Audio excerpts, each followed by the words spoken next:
Tēnā koutou katoa no ingarangi aho, I tupu ake aho ki Coventry, he kai whakahaere matua hanganga o Te Kamahana to Hoko, ko Andy Burgess aho.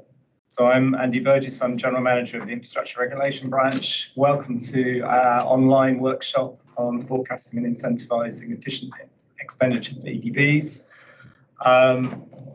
We are doing this via Teams. If we have the odd glitch, we will try and get it restarted. We do have Zoom as a backup, but hopefully we won't need that. So we're going to start with a karakia, as those of you who joined our November workshop will remember, and we're also going to close with a karakia. And after the karakia, I'll explain a little bit about the context for the workshop and what we're hoping to achieve. So the karakia, if you can see it on screen, is Tutawa Mai, and just forgive any pronunciation slips. We're all on a journey here at the Commission, and we're trying to get to grips with te reo and increase our use of it.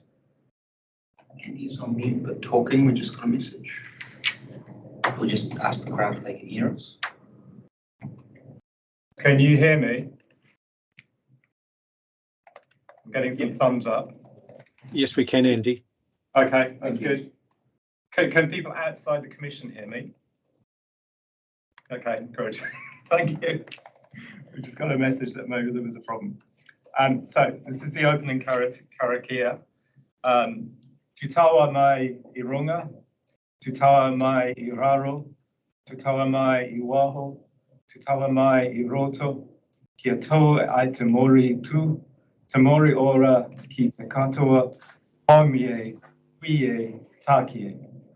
So, as I said at the beginning, welcome to the Commission's online workshop, which is really about the challenges facing the electricity sector and particularly electricity distribution, and the need for increased capacity to address all the changes happening in the sector, from electric vehicles to increased electrification of industrial plants.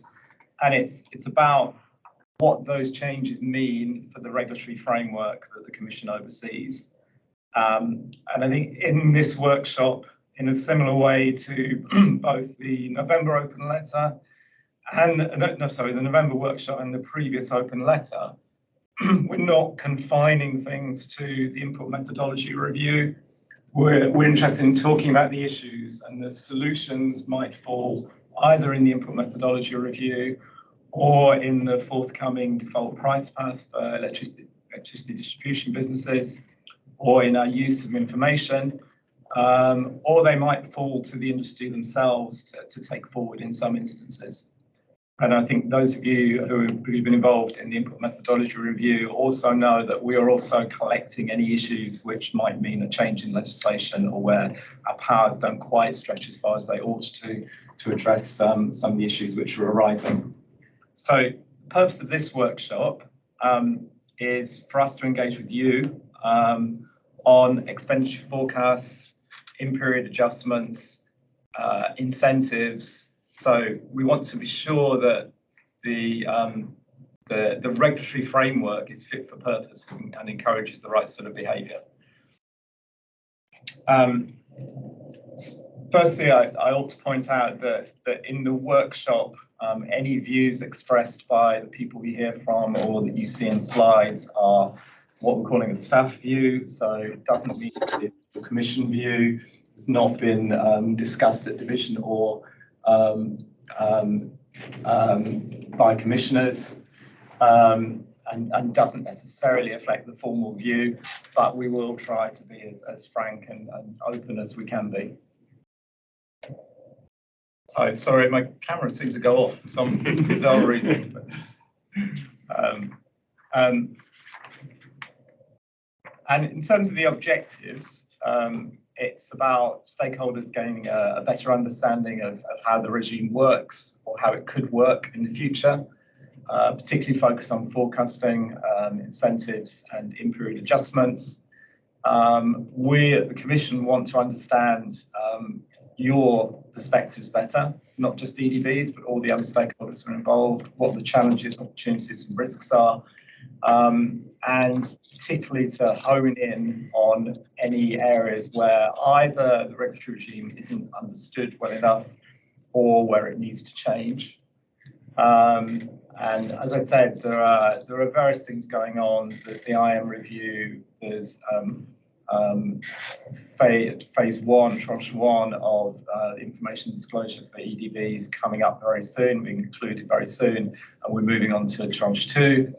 And there's the next default price path for EDBs alongside the IPP for transfer. And the overall purpose is to progress discussions. We expect to have continued engagement beyond this in each area. So this is not the last you will hear of us. There will be much more debate, and you will obviously see publications from time to time. So in terms of the workshop, it's been recorded. We will publish the recording for those who really want to watch back, or those who want to check what was said. We'll also be publishing slide packs. Any discussion related to the IM review will be on the IM review record, and there'll also be a record for those who can't attend. In terms of how this runs, we'd ask you all to stay on mute and probably with camera off and less speaking, just so that we've got enough bandwidth. But when you are speaking, if you can, it'd be good to see your face and to have your camera on if you're invited to speak. I know that's not always possible for everyone, but if you could do that, that makes it a bit more interactive. There'll be opportunities to contribute to the discussion. Please use the usual raise hand function if you would like to speak. And we'll be monitoring the chat during the workshop so that we can pick up any questions or any points raised there. And as I said earlier, if we have a problem with Teams, we do have a Zoom option, but hopefully we won't need it. And then in terms of the workshop agenda, I've just been through the context. The next item is going to be expenditure forecasting. Then there'll be a break, and then we'll talk about incentives. Then there'll be another break, and we'll talk about in-period adjustments. So we thought with a long workshop, we ought to have several breaks. And just to complete the overall context, I'm now going to hand over to Matt Clark, who's going to go through a bit more of the details. So over to you, Matt. Thanks, Andy. Just to introduce myself to everyone, my name is Matthew Clark, and I'm a manager in the infrastructure branch at the Commission. Yeah, before we dive into targeted discussions this afternoon, I'll just provide a brief overview of some of the views relevant to this workshop that we've been hearing from stakeholders. As Andy's touched on, the sector is going through a period of change, particularly in relation to the impacts of climate change and the transition to a low carbon economy. We recognise that with this, there are risks and opportunities which are creating unique challenges, both for the regulated businesses and for us to consider about how we evolve and adapt our approach to regulation. So I'll just touch on some of the stakeholder views in my following slides. These aren't an exhaustive list of everything we've heard, but do sort of go to the challenges that we will discuss today in forecasting and incentivising efficient spend by the EDBs. So the first session is going to explore some of the challenges of forecasting expenditure in a DPP setting. I guess what we've been hearing from stakeholders is that a historic approach to forecasting is not likely to reflect the future expenditure needs for meeting decarb targets and addressing network resilience issues relating to climate change and cybersecurity. The IM regime does not actually spell out how we go about forecasting a DPP, so we do see this as a focus for our reset, which is coming up in the next 2 years. We've heard from stakeholders that they're very keen for us to start thinking about this reset early, and so we're using this workshop to kick that process off. The session on forecasting expenditure is going to explore some of the issues with using forecasts and what a fit-for-purpose approach could look like. We're keen to explore how we can get confidence in EDBs and how EDBs develop their forecasts, and also look at alternative means for setting expenditure allowances.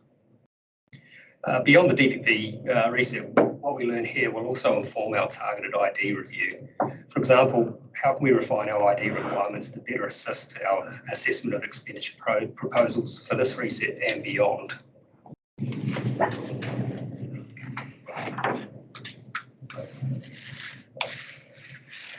Closely intertwined with setting appropriate expenditure allowances is how our regime then incentivises efficient expenditure. We've been hearing from stakeholders that the current incentives regime is resulting in a CapEx bias and does not incentivise innovative non-network solutions. Stakeholders have highlighted alternative tools such as the TOTEX approach and also regulatory sandboxes as potential tools to address these issues. Ahead of the workshop, we published a staff paper setting out some of our preliminary thinking on TOTEX. So this session is going to discuss that thinking and some of the key considerations that we need to account for in implementing a TOTEX approach. We will also discuss views raised regarding our current incentive scheme and the use of regulatory sandbox for incentivising innovative solutions. We're considering these issues in the IM review, but the decisions we make as part of that review will obviously have an important bearing on our approach to the DPP reset.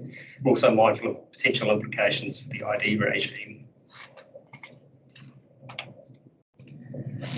So our final session today is going to discuss the role of in-period adjustment mechanisms. While a more forward-looking approach to setting expenditure will help address some of the issues facing the sector, the external environment means it's likely that we're still going to have some uncertainty remaining through the next DPP period. Given that ongoing uncertainty, stakeholders are encouraging us to consider what additional in-period flexibility the regime can offer. So our team's going to provide an overview of the current coverage of reopeners and potential gaps in the reopener mechanisms. The team's also going to provide an update on some of their thinking on key issues relating to reopeners and some of the questions we intend to explore at a workshop on reopeners scheduled for late November.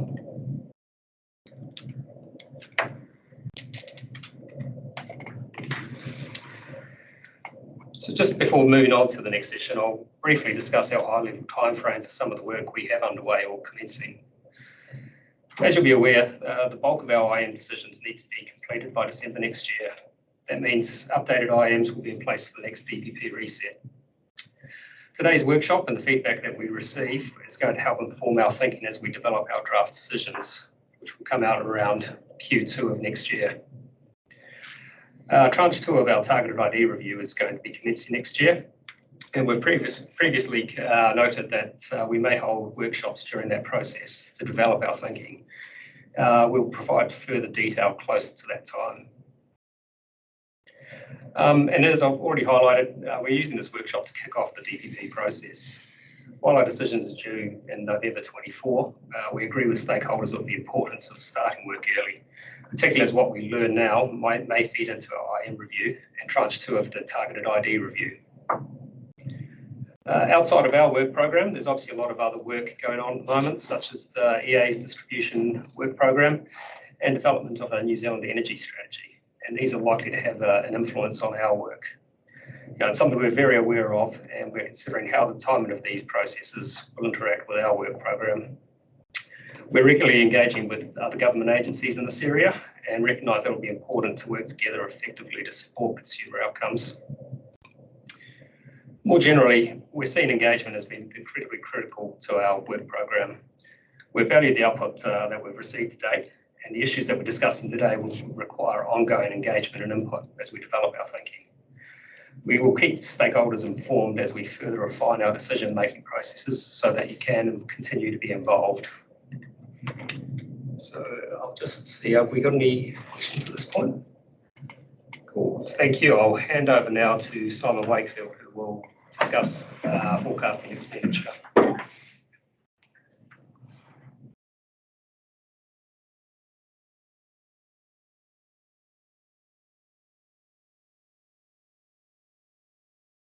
Ask me how to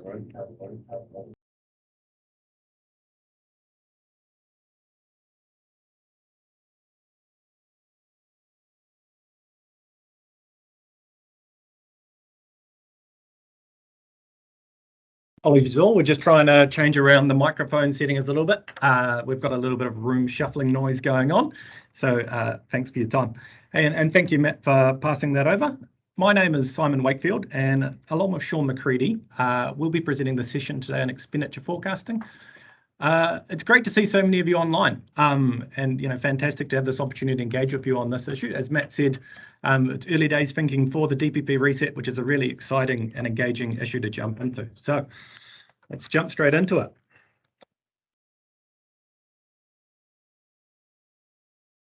So this session today, we're going to split it into two.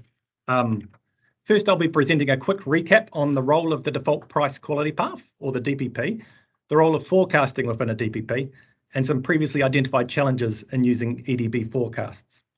Sean will then lead a discussion on questions which we'd like to engage further on to understand how asset management plans can support our expenditure forecasts for DPP4, our program of summary analysis, and our information disclosure requirements. So people are welcome to put questions in the chat related to the first part of the session or raise your hands. However, we are looking to focus the discussion on the questions which Sean will be presenting on, with the first section intended to present some useful context to help that discussion. And as noted at the start, we will be making the full presentation slide deck available following the conclusion of the workshop. So there is a focus here on DPP setting due to the issues raised in this area. I note that challenges in regards to the future and sort of the bigger decarbonisation picture and the challenges around forecasting are relevant for all EDBs and for other entities as well. But as we're in the early stage planning for DPP4, this is a great opportunity to start discussing some of the challenging issues.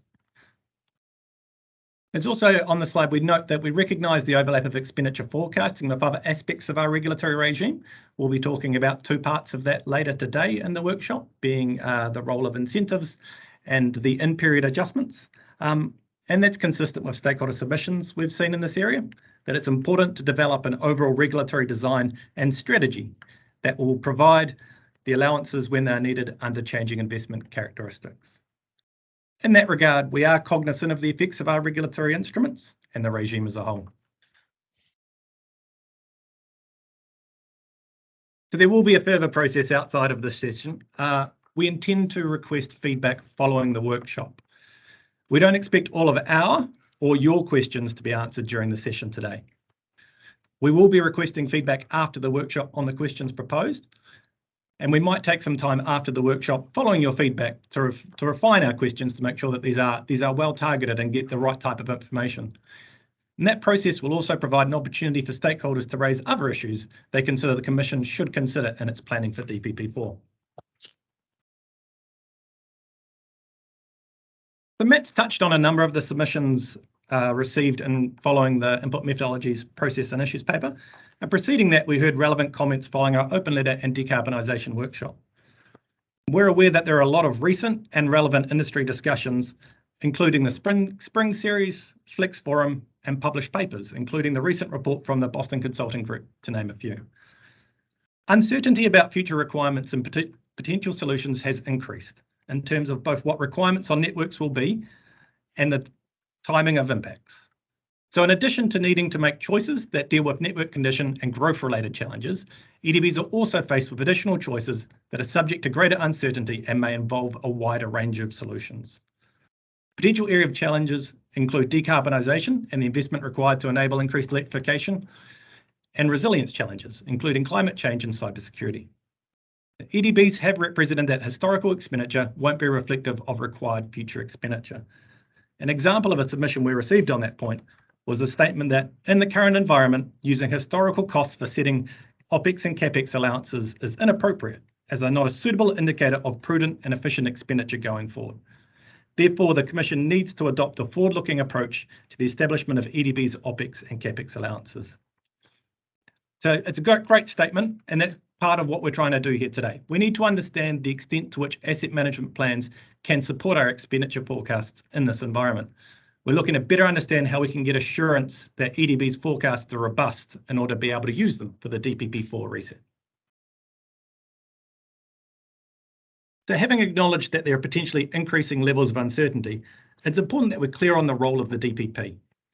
So under Section 53K of the Commerce Act, It states that the purpose of default customised price quality regulation is to provide a relatively low-cost way of setting price quality paths for suppliers of regulated goods or services, while allowing the opportunity for individual regulated suppliers to have alternative price quality paths that better meet their particular circumstances. In some cases, EDBs will face unique circumstances which require changes to the prices they charge their consumers, the quality they deliver, or the incentives they face, which we cannot properly assess under the DPP.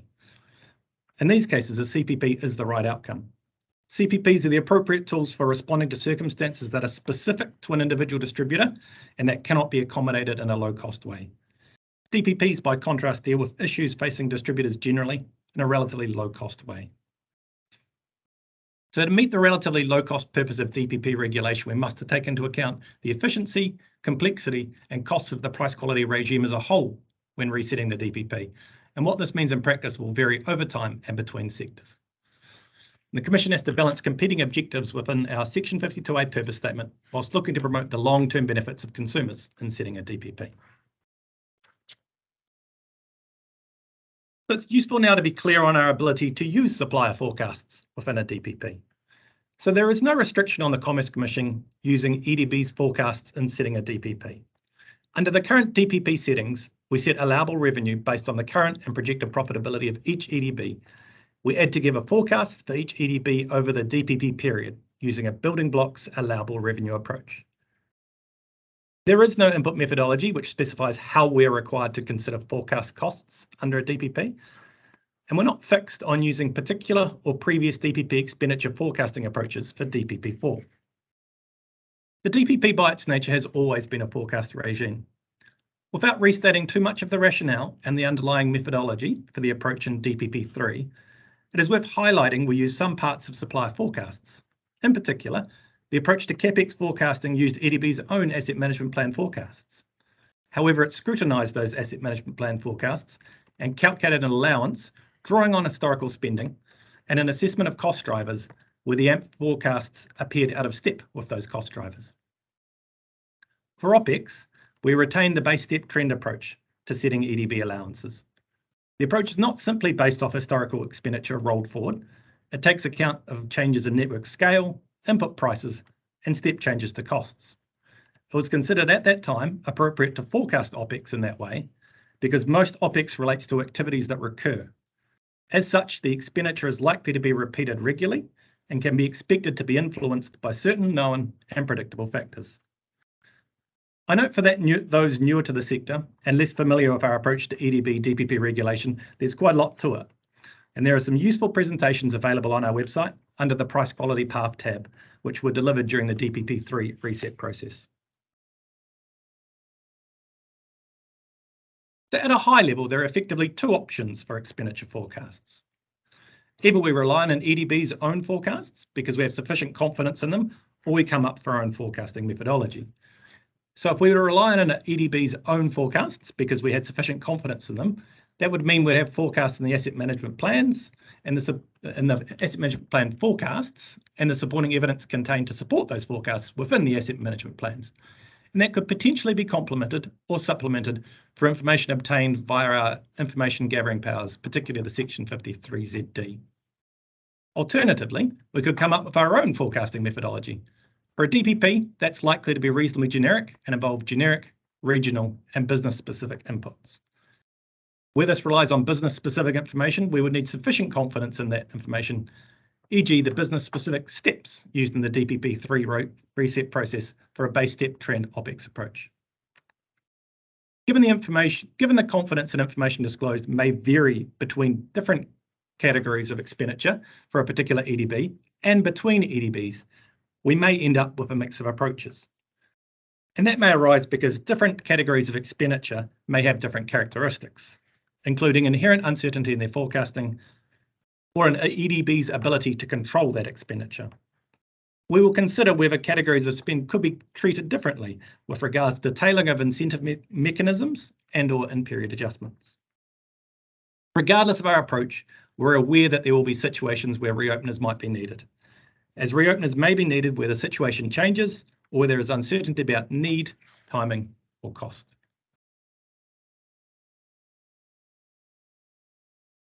So what are some potential challenges in using supply forecasts? I've used the DPP 3 reasons paper framing here to represent potential challenges in using supply forecasts. This is not an indication that we've determined to use the same approach or are unwilling to change. It's intended to help further the conversation and understand that there are hurdles to get over in using supply forecasts, and representing further engagement on how we could address these points would be beneficial. So an example we have is that given the variation in the quality and content of asset management plans, it may not be low cost for us to undertake detailed scrutiny of the qualitative material in the asset management plans for the EDBs subject to the DPP. Whilst the EDB is a better place to identify actual cost changes during a regulatory period due to their understanding of their networks, there may be an incentive for EDBs when setting their own CapEx forecasts to have a risk of inflated forecasts and investments that might not be delivered and excessive prices for consumers. Using forecasts without further consideration may create a perverse incentive to inflate costs.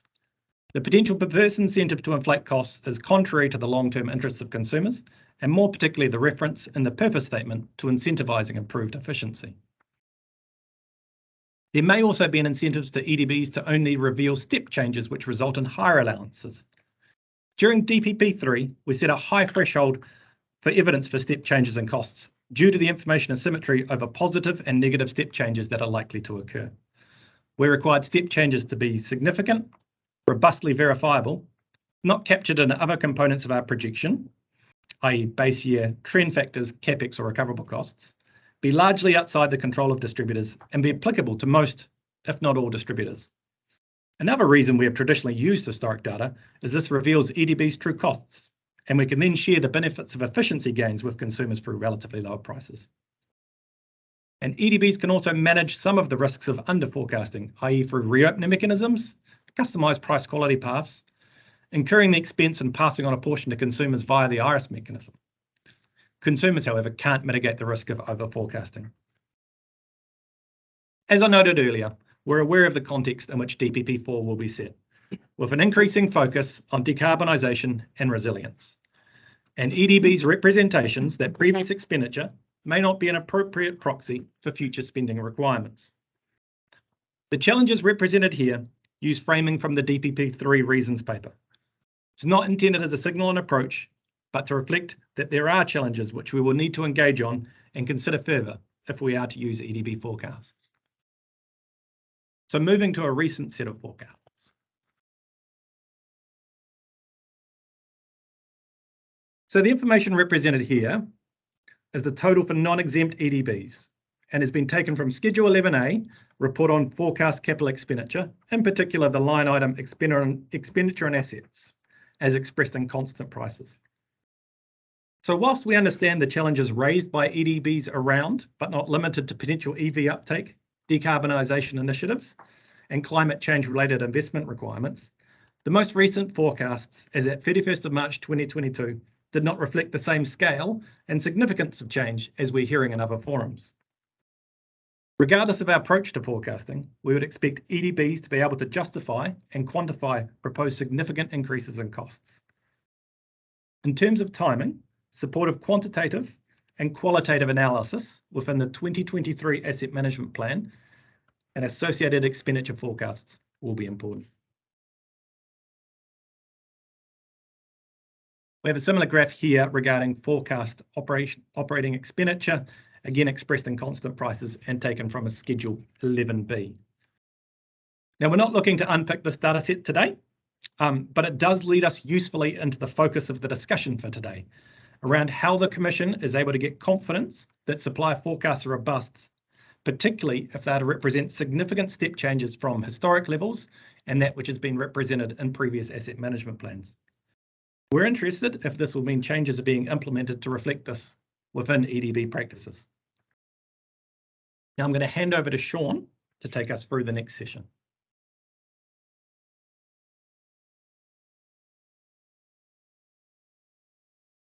Kia ora koutou. Thank you, Simon.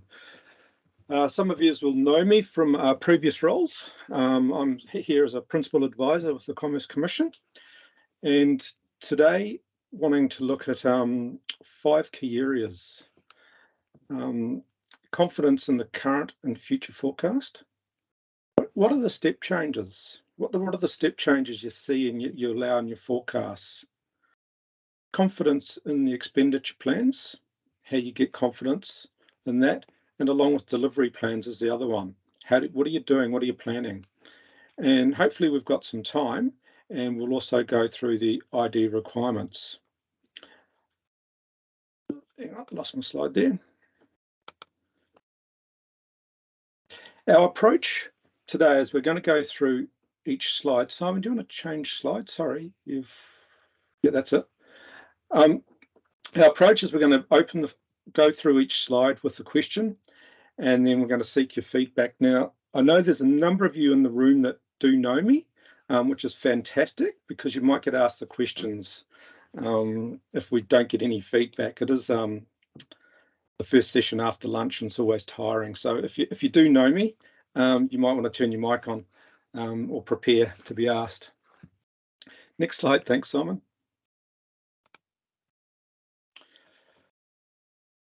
Forecasting is a challenge at any time. Understanding your asset conditions, understanding the future of customer demand. We're interested in how robust EDB forecasts are and how you're gaining confidence in them. As we know, as Simon pointed out, expenditure forecasts impact on the cost to consumers. So it's going to be a little bit hard. So I'm going to seek any hands to go up at the moment if you'd like to talk and provide us some feedback there. We are looking around, do you have a systematic approach to developing a suite in your asset management inputs? What form of assurance do each of you use? Do you segment your current forecasts? And no hands have gone up yet. So very randomly, I see Glenn. You're in the room. Are you there, Glenn Coates? Yes, I am, Sean. How you going, Glenn? Good to see you here. You caught me out a wee bit though, of course. I did warn people to start with, that I might ask a few questions. Yep. So what's some of your feedback, Glenn, around understanding and developing your forecasts and getting that robustness? Well, I think that different aspects of the forecast have different mechanisms or processes, if you like. So as you pointed out, some of it is around, base levels of forecasts that have been shown to be right over time. And then it's about identifying the step changes that might sit on top of that, both up and down, I might add. But in other areas, it's a lot about, models, business cases, running REPEX models, running survivor curves. And these are the kinds of tools that we used in the CPP process. And through the DPP, you would essentially be doing the same, but you wouldn't have the same level of scrutiny or evidence provision, if you like. But internally, you end up running the same process. Does that help? So you've segmented your different elements to get more robustness within each of those areas? Yeah, so for renewals, you would run a REPEX model or a survivor curve, as I outlined, and you would do that on a fleet by fleet basis. So understanding the expected age of end of life by informing that through straight age or using condition information, and then putting some sort of distribution around that, usually a normal distribution, and then the model produces expected quantities over time. And so you can do that on a fleet by fleet basis, and it works particularly well for volumetric fleets. But for what we call tailored fleets, where you've got large one-off costs like things like power transformers and switchgear, you might run a more sort of customized model and using very, very detailed condition information. That obviously things can deteriorate reasonably quickly in some cases, so you're using fairly recent information. And then if you're looking at growth and security of supply, it's about getting those demand forecasts right, understanding when when demand is likely to cause a breach if you've got a security of supply guideline or standard that you may have.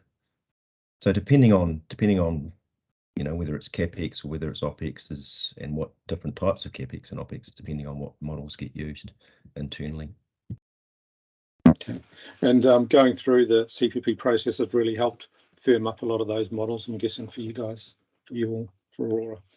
Yeah, and the improvement work since our CPP has gone into, improving the data quality in the systems to enable you to get data that you didn't once have.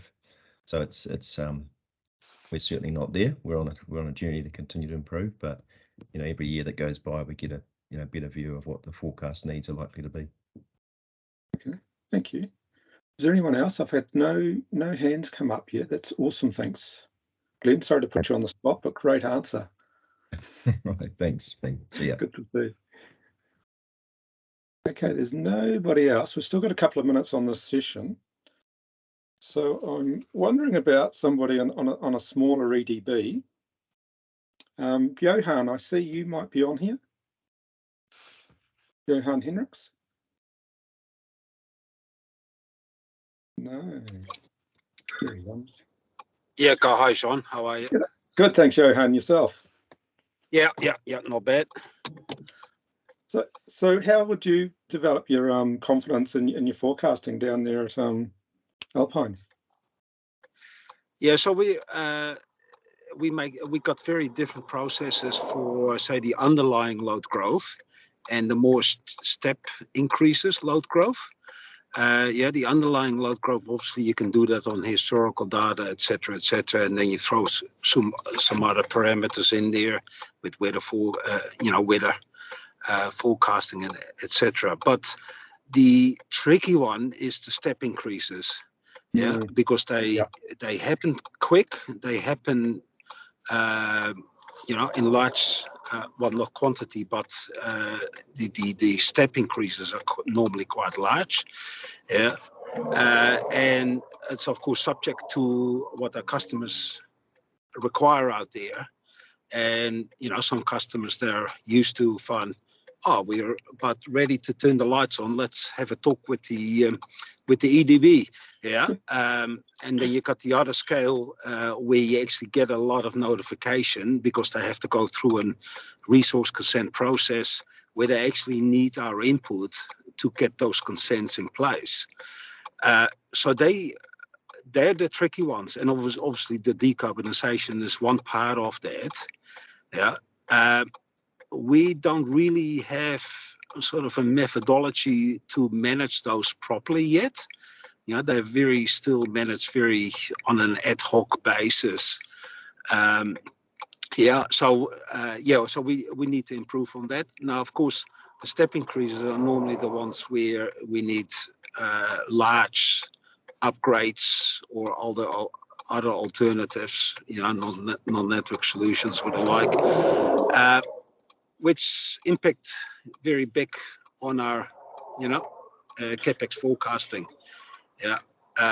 And so that's why it's going to be interesting to see how the Commerce Commission can sort of assist us in actually still funding those upgrades going forward. So you've jumped into the next slide nicely for me, Johan. I'm just going to ask Simon to go to the next slide because it is about step changes and scenarios. So you're looking to see how the Commerce Commission can actually help. So it's being on this side now and knowing the other side a little bit where you come from.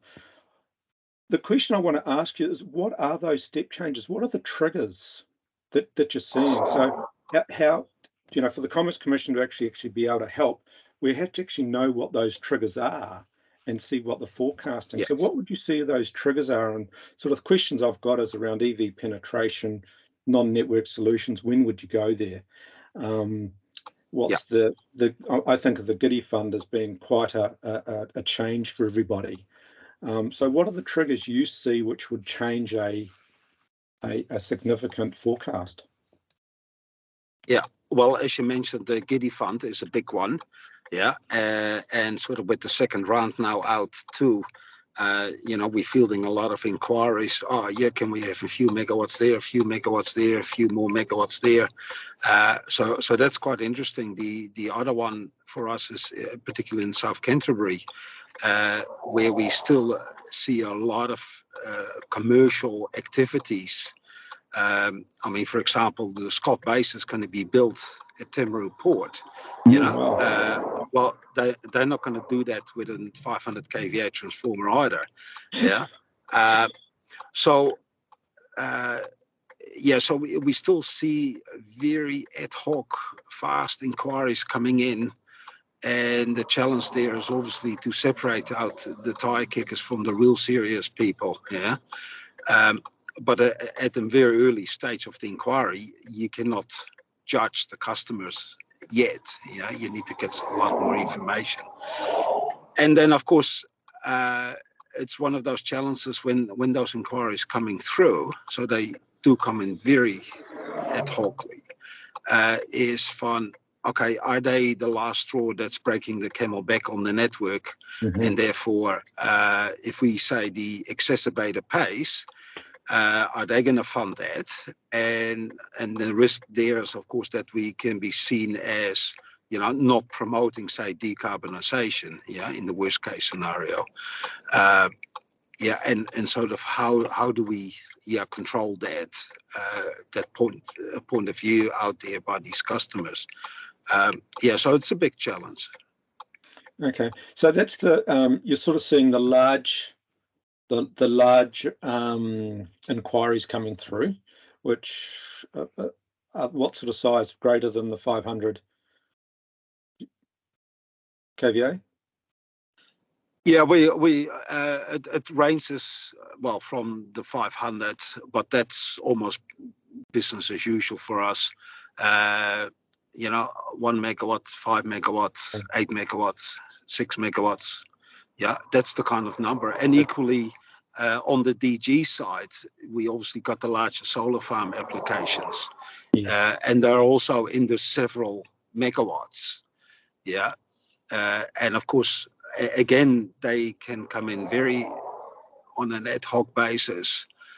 Although we seem to have a sort of a whole heap of them, and then now it's quieting down. And I think that's probably similar to most of the other EDBs. That doesn't mean we haven't solved their problems yet or managed to connect them.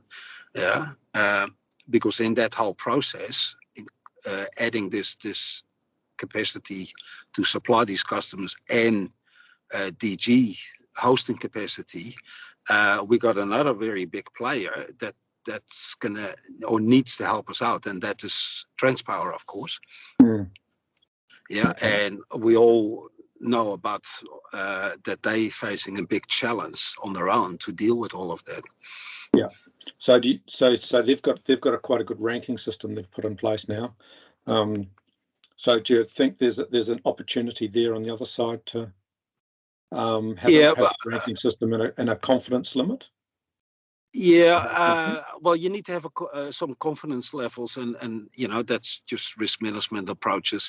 But the ranking system doesn't get the work done. It only tells you where in the queue you are sitting.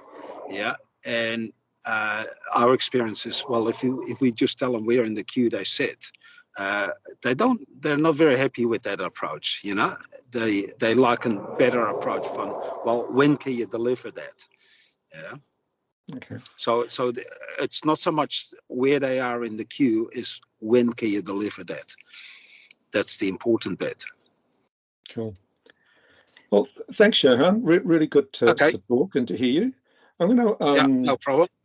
So we might come back to you later. The other one I'm going to ask is Mark Chatterton. You're online, I believe, over in Unison. So are you there, Mark Chatterton? I am. Excellent. How you going, Mark? Good. So what step changes are you seeing in Unison's network, and how would you look at forecasting and looking at the step changes? I think there's two broad areas of context here. There's kind of the renewal work, which is kind of your underlying baseline, and that's more subject to the more you know, the more you realize you don't know about assets. I think is the key theme for me.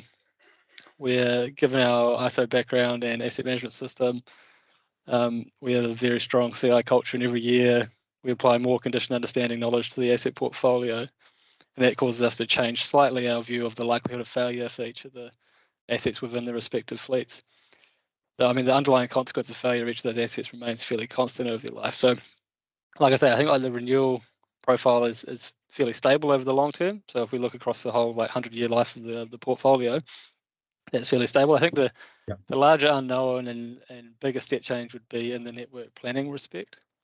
So I mean, we've had talks with economists to try and predict how the economy is going to react to certain events in the external environment and how that might shift customer growth. And it's very difficult in that respect. I mean, if I think back to the start of COVID, and all economists were predicting doom and gloom, and we've seen the complete opposite. Now, foreseeing that as a step change rationally, like 2 or 3 years before that occurred, is probably fairly difficult. So yeah, I think there's those two frames. I think renewal is quite well understood, and it's fairly reasonable to see step change required there, where if you've got lumpy expenditure, single, very high cost assets that are coming up in the future, that might indicate a step change to that underlying renewal profile. Fairly straightforward, but in terms of the network planning and system growth kind of element, I think that presents a lot of challenges. Do you see difference in the demand? Like, like I'm thinking EV penetration versus I don't know, the decarbonisation type work. Are you seeing difference there in step changes? Would they be? Yeah, I mean, asset renewals is more my wheelhouse, so I can only talk kind of about the demand stuff at arm's length. But yes, and again, very hard to predict in terms of like where are you going to see rapid onset early adopters of EVs versus your fast followers. All it takes is one kind of government incentive that can kind of cause a massive step change that you weren't really expecting. No, awesome. Hey, thank you, Mark. Awesome, Nice. and good to hear from you. Dale at Orion. Hi, Dale. I see you've got your hand up. Hi, Sean. Hi. Yeah, a couple of my points have already been made, but I'll probably reiterate them. I think the last point there on government policy is important. An example is the change to the planning rules around infill housing, which could create a step change in requirements for capacity on low voltage systems. Yeah. And in the same vein, I guess EVs is another example. We've done some modelling on that with various scenarios, depending on the level of penetration and diversity that might happen around that. Are you able to? The other change would be a change in land use, and this can particularly impact around subdivisions. So land that may have been used for farming becomes land for housing. Yeah. Yeah, nice example out at Lincoln. Yeah. And also the as good asset managers, we're always reviewing how we determine the health and condition of assets, and the way that we investigate that. So if we change our method, say for pole testing or something like that, then that might create a different view of what needs to be done moving forward on our asset for replacement and renewal, for example. Yeah. And yes. Coming back to the EV sort of piece of work that you did in study, can you tell us a bit more about that and how you went around and what Orion looked at? So we actually got some assistance from the university to model our LV system, and we looked at different levels of penetration depending on the diversity of the load use. And so we came up with some different scenarios that then kind of pointed to providing us with information on the areas of our LV that might be more congested than other areas. Yes. And then that helps to focus in our asset planning and expenditure, so that we're not obviously trying to address the whole LV system. We're focusing in and prioritising. No, that's great. Thank you. Has anyone else got their hand up? Or let me check that one. That's great, thank you, Dale. That was really useful. But the next slide, next area we want to look at, if you would like to do slides, Simon, for me, confidence and expenditure plan. At a high level across the industry, I've been reviewing historic expenditure forecasts against actual over the last 5 years of submitted data, and it shows that forecasting has changed year on year. So the forecast that was done in 2019 was quite different to the forecast in 2020.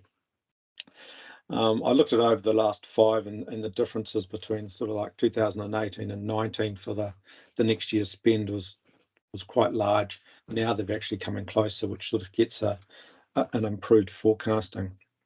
There's changes. If demand forecasts drive expenditure, what level of confidence in developing demand forecasts? What rigor? Reviews? I'm more interested in the reviews here. And in terms of getting the expenditure plan right, if that makes sense. You're a very quiet lot, aren't you? Yes. So I'm going to have to find somebody else again. Is Jared there? Jared, Eastland Networks.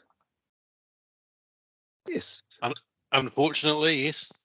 Unfortunately. Hi, Jared. Look, I know you've been really busy on some other work at the moment, but you've got a lot of experience in your area, and I'm looking to see that confidence in your expenditure plan itself.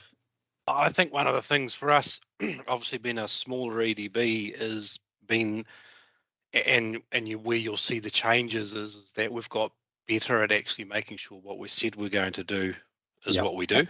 How?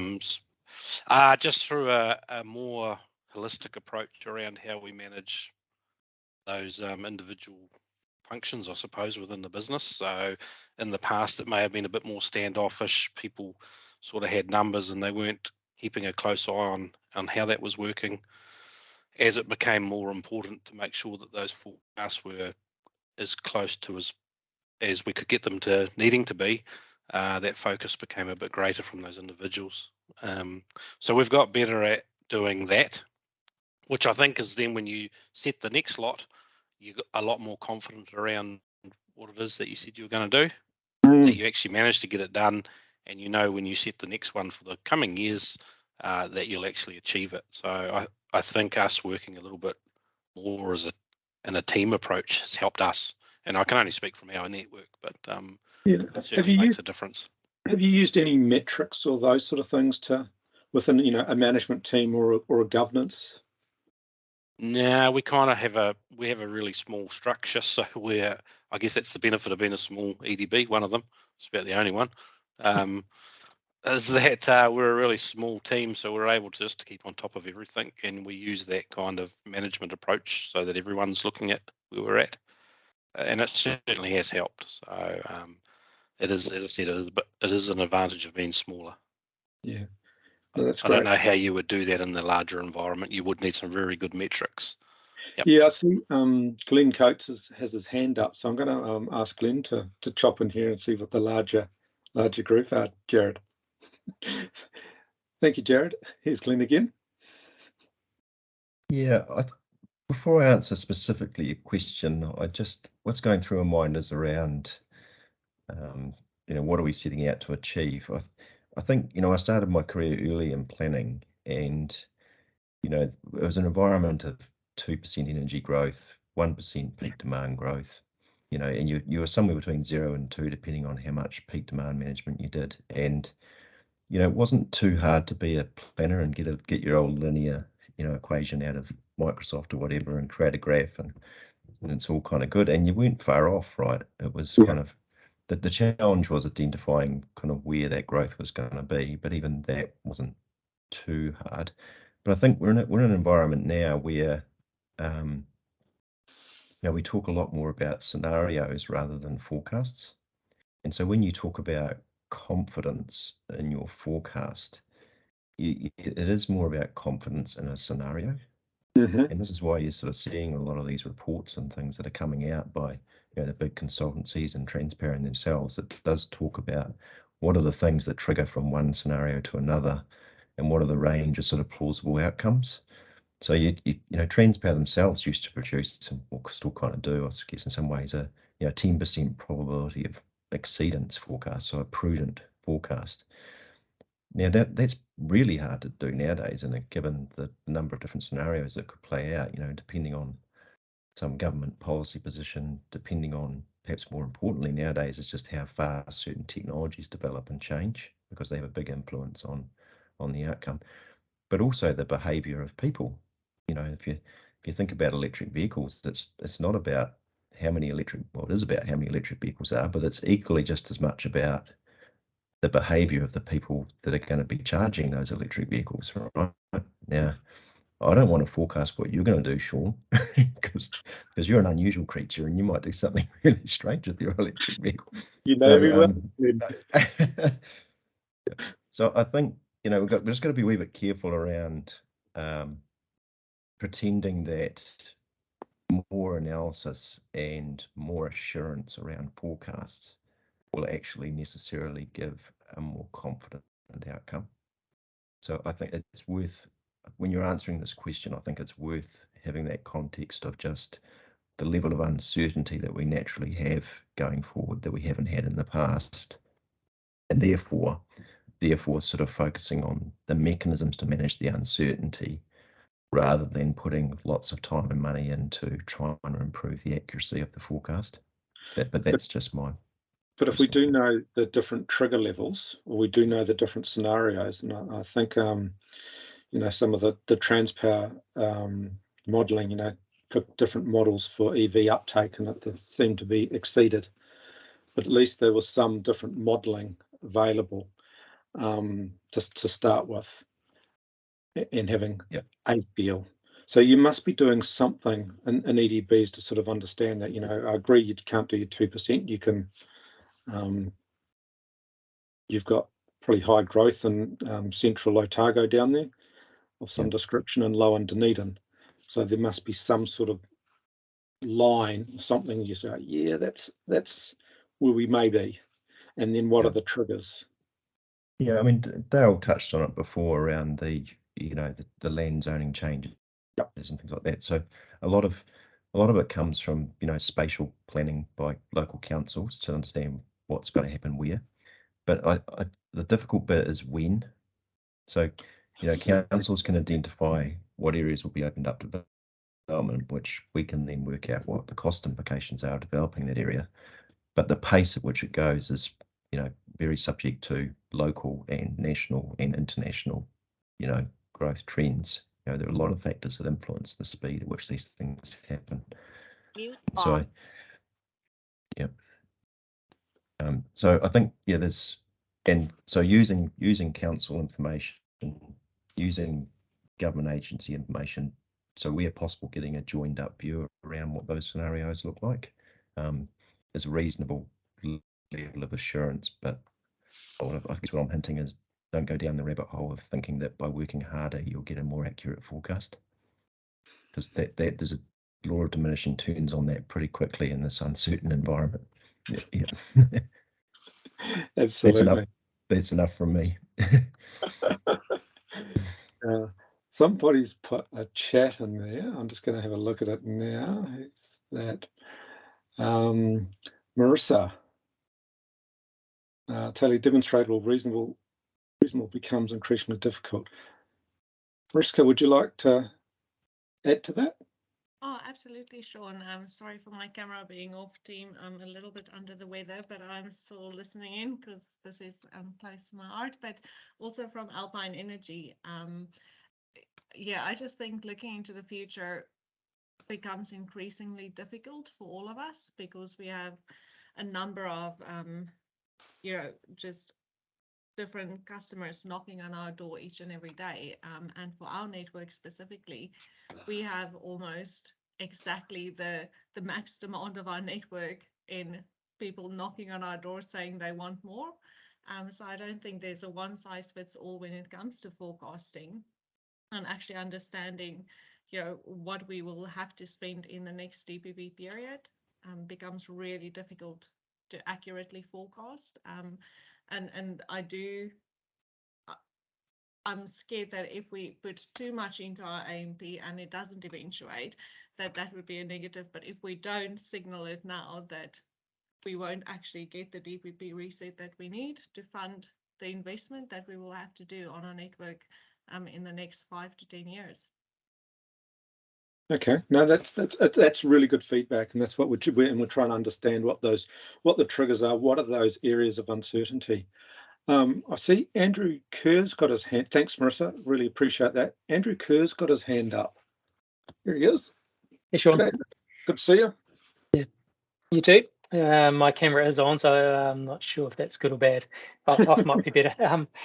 I was just scanning through our last AMP update, just looking through the sort of material changes, and it just got me reflecting on there are quite a few dimensions of uncertainty that are revealed just naturally through time. And an example sort of related to the land use, but one of the ones we've quoted relates to having an initial forecast, but then in this case doing the geotech work or perhaps reassessing the specifics of a project, which means the costs can be quite different to what we originally forecast. Therefore, you go through a process of exploring, alternative solutions. So there's no change to sort of the needs case, but there is to the solutions case. So there's no thinking about your sort of focus on trigger points, which I sort of understand makes sense conceptually. I think for major projects, the trigger points are probably more of a life cycle status sort of situation, which is going to be sort of unique to every single major project. So I think, and which is kind of the I guess I'm kind of agreeing with what Glenn was saying, that you might see a step change in, perhaps if you look in the rearview mirror and see what did happen, but as it relates to a particular forecast, that's updated annually, it entirely makes sense that those things move around quite substantially to reflect new information that was available at the time. And I'm aware of that as well, because I've gone through the process with the Commerce Commission recently of explaining, why our AMP forecasts were different from one year to another, and it's essentially moving, for new information and then moving the timing back and forth inside and outside of particular periods can all lead to something that might appear that's sort of unexplained, but it's just the sum of many parts and many different triggers. When I think of you're doing a new substation, replacement substation, or switchgear or transformer, each of them has a different time frame for doing that. And a substation may take, and you may want to correct me, or somebody else might want to correct me here, 12, 18, 2 years, 12 months, 18 months, 2 years, maybe 3 years from your initial planning, forecasting through to putting it on the ground. Would that be fair to say? Or can you do them now quicker with the substation built off site?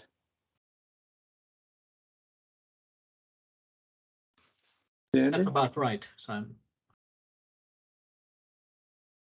That's about right. So, and you're saying that some of those is where you get the difference in forecasting change.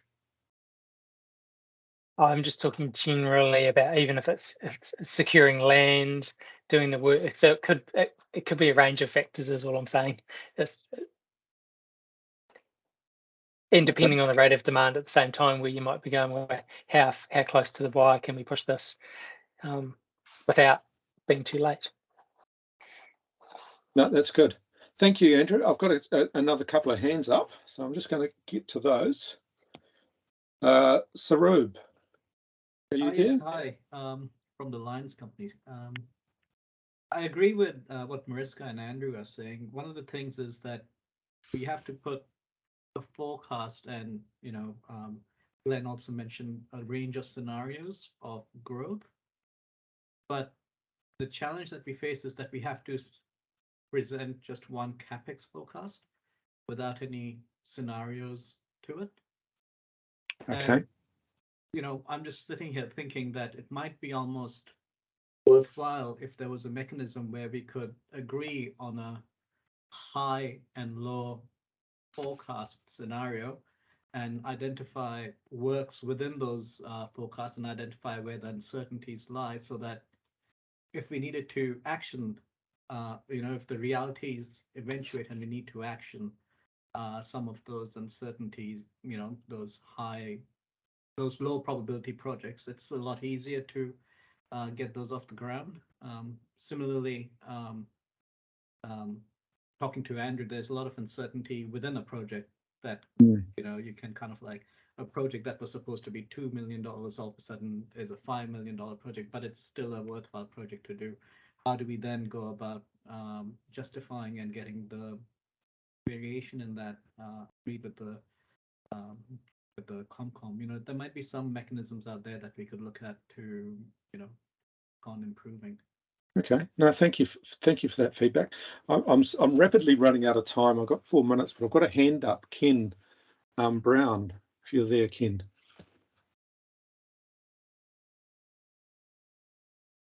Ken, here you go.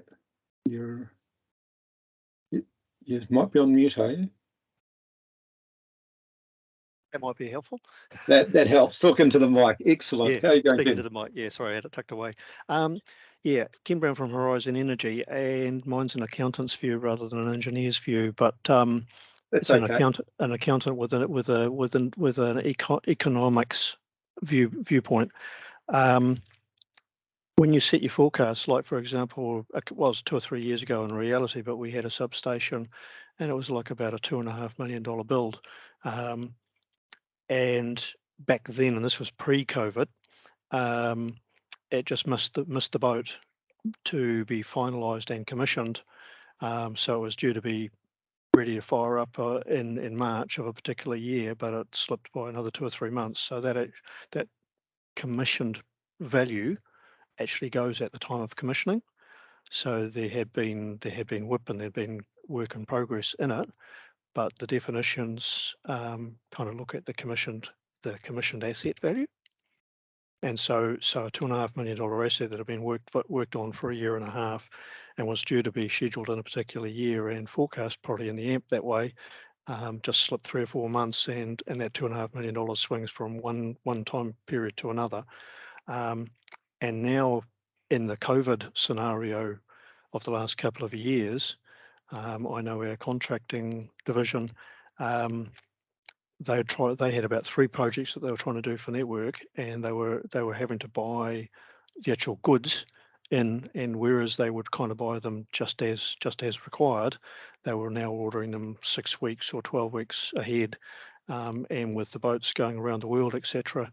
So they had to eventually just put one piece of work down, and they just could not do it because they could not get the gear to build the 6 kilometres of line or whatever it happened to be, and so they went to plan B. So the AMP is a 10-year plan. Economics come along, government policies come along, but also literally the ability to actually do that work in the year you've suggested it's going to happen sometimes just doesn't work for all best intents. Okay. No, that's good to understand. Thank you for your view, Ken. Look, I have run out of time. We did have another couple of questions. One was around deliverability, and one was about ID requirements. We'll have to consider how we come back to you and put those out there for feedback later. I'm going to hand over back to Simon, and Simon's just going to do a quick close out if he's still around. You haven't bored him too much. Yeah. How are you going, Simon? There he is. Hear me? Yep. Excellent. We didn't see Greg Buzzard had his hand up, so we'll just let Greg, you can jump in and raise your point. I missed that.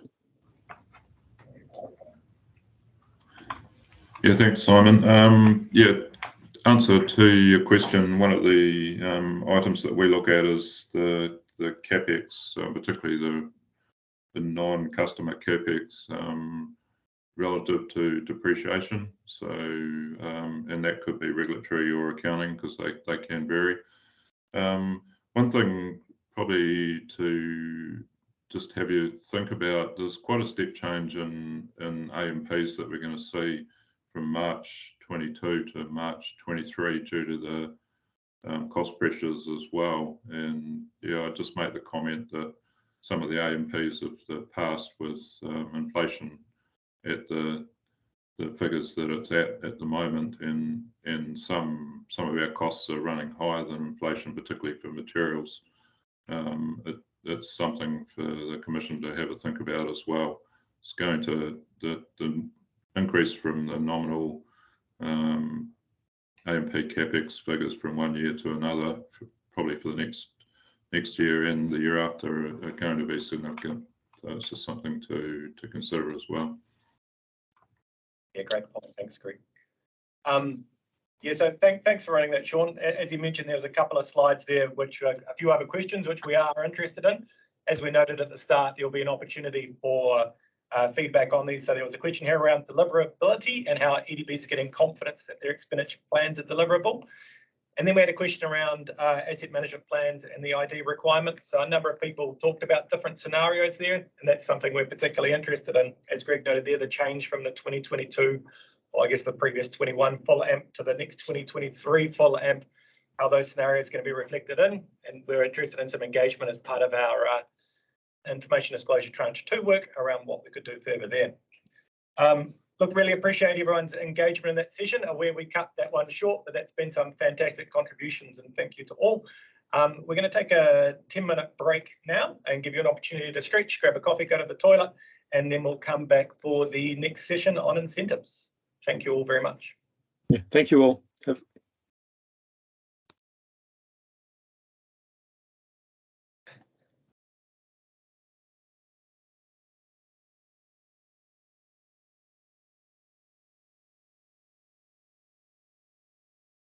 Okay, so I'll assume everyone is listening and ready to go. Kia ora koutou katoa, ko Diego Villalobos toko ingoa. I am the principal economist here at the Commerce Commission in our regulatory economics team. Very happy to be here with you all this afternoon. I will be taking you to our next session. I'm going to pass the slides to the next session. Here we go. Our next session for this afternoon, which is called Expenditure Incentives, TOTEX and Sandboxes.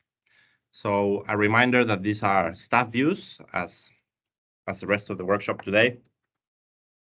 So hopefully you had a little chance to consider or have a read at the paper that we published last week. It was a staff paper on this topic, on incentives and TOTEX and IRIS. So hopefully you found that useful. And this session is going to relate largely or entirely to that paper. So yeah, hopefully it was informative. So the plan for this session, here's the overview.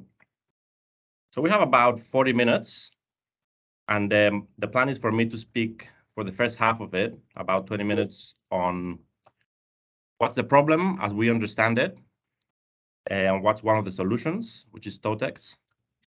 And then I'm going to hand over to my colleague, Ben Harris, who's going to talk about the incremental rolling incentive scheme, IRIS.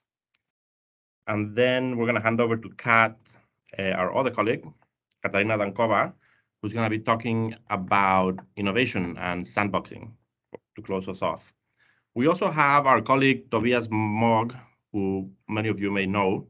He's in the call with us. He's been helping us navigate these interesting topics. So he's on the call as well. All right. So I'm going to start off with the problem, what you've told us. So what we understand the main problem to be is what we've been calling, and people have been calling, CapEx bias. And I will start showing some perspectives from stakeholders of how they have articulated the problem. So there is this view that there's a bias towards favoring CapEx over OpEx. And there are many different reasons or drivers for this. One of the commonly held views is that spending capex results in larger RABs, regulatory asset bases, and that this drives a return of and on capital, and ultimately higher allowable revenues in the future. So people tend to favor capex as a result. There's another view that the IRIS does not allow a network to be rewarded for capex cost savings that may occur in future regulatory periods. So that is the classic problem of costs are incurred today, but the benefits of these costs, which usually in our world today of non-network solutions take the form of OPEX, these higher current OPEX costs may be reflected in benefits in terms of lower capex spend in the future, but the regime does not recognize those benefits. That's another view put to us. Then we have the flexibility or substitutability between OPEX and CAPEX, and a view that the expenditure allowances are not substitutable one for the other. And finally, we have another view here that IRIS is very complex, and we agree there's some complexity to IRIS, so we're looking on how we can simplify it, and whether TOTEX is one of the benefits of TOTEX, maybe that we can come up with a simpler IRIS. So in a nutshell, I think those are a little subset of stakeholder views that represent some of the main concerns as we understand them. So what I'll do next is that I'll sketch out our understanding of the problem based on stakeholder feedback and our thinking and research on it. But before I go there, I'll just provide a little bit of context because the problems are problems in their own context, right? They're not universally valid. So this is, well, the context slide. So apologies if I'm being obvious here. I think everybody agrees on this largely. I think this is what I called the love slide, if you like. There's a lot of hearts all over the slide. So yeah, this is all about a priority to decarbonize the New Zealand economy, and electrification seems to be the favored way of decarbonizing our economy.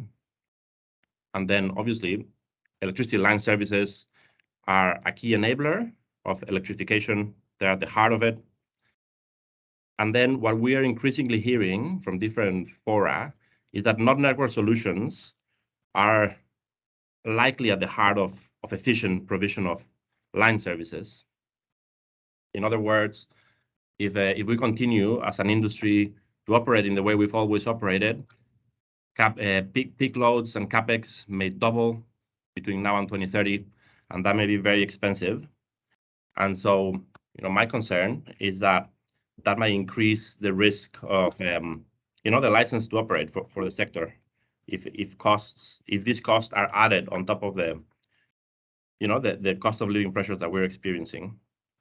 So it's very important that we maintain a focus on trying to deliver efficient electricity line services.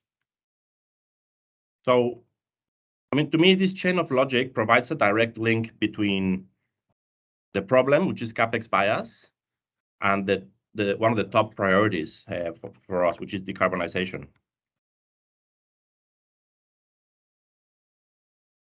So going more directly or deeply into the capex bias. So there's a lot of literature about capex bias, and different people express it in different ways, and depending who you talk to, they put emphasis on different aspects of the capex bias. But here are 4 sort of drivers that we thought represent some of the main ones, some of the sources that produce this bias. So the first one, it's about RAB growth. So for a variety of reasons, companies may want to grow their RAB. Perhaps management considers that company growth equals asset-based growth. Maybe the company can be sold for a higher price in the future. Maybe that may be the legacy. Maybe it's a matter of mindsets. The dominant mindset is an organization historically might be towards thinking about CapEx solutions first, which results in higher CapEx. You know, it might also be financial and linked to regulatory finance. If the WACC plus the uplift, the percentile uplift that we provide, is higher than the company's own cost of capital, cost of financing, then it would be rational for a company to invest more CapEx because they would make more money over the long term. So that's one view.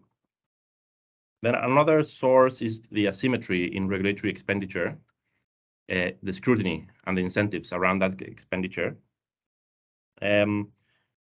So in the past, one example of this is we had different incentive strengths for OPEX and CAPEX under the IRIS. The OPEX had a higher incentive strength compared to the CAPEX. Now it's no longer the case. Since DPP3, we've equated the incentive strengths. But it's also reflected, for example, in Wellington Electricity's views that we put at the beginning of this session, that aspects of the regime may treat some of the costs and the benefits, and given their timing, the regime may treat them differently. So the benefits of, say, investing more non-network OPEX today in terms of lower CapEx in the future may not get recognized, and that's an asymmetry that drives a preference for CapEx today. Then we have the third one there, the OPEX disadvantage. And this is simply that some of these non-network solutions are more novel, relying on newer technology, less tested, and often they rely on third parties and on markets. And so there may be an initial reluctance to rely on those because you don't have direct control over some of these solutions. So there may be a natural aversion towards trying this. And lastly, we have that OPEX is not good because it doesn't produce a return on and off capital. So yeah, those are some of the main sources for CapEx bias. And so I'm going to pause there and pose some questions. Just had a question come through on the chat around the role of IRD rules on classifying OPEX versus CapEx. So IRD's approaching benefit. Yeah, good question, Mark. So this is in the accounting realm, which is completely out of my area of expertise. So I might, unless there's anyone else that is well positioned to answer that, then yeah, happy to receive that as a question in your written submission, and we're happy to consider it. Okay, so I have some questions here, and maybe I have a couple of minutes before I turn on to one of the solutions, TOTEX. If anyone else wanted to chip in, say whether we got it completely wrong or we're on the right track. Yeah, we're keen to hear.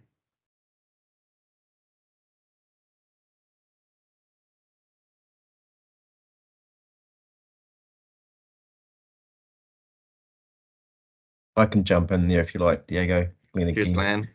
Yeah. I think one of the other aspects is potentially OPEX solutions are more complex. So just it's new ground. You know, it's not as easy just to get up in the morning and deliver it necessarily. So it's just that barrier around the complexity and, you know, historic knowledge. So you tend to revert to what you know well. Yeah. Well, thank you for that perspective.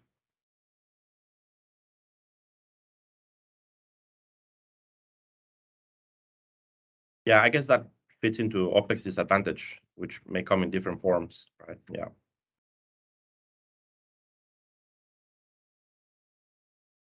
Okay. I might move on. After this workshop, we're going to publish a focused set of questions, which include these ones on the slide. So there will be more opportunity for you to, well, for us to refine the questions and for you to submit and give us your views. Okay.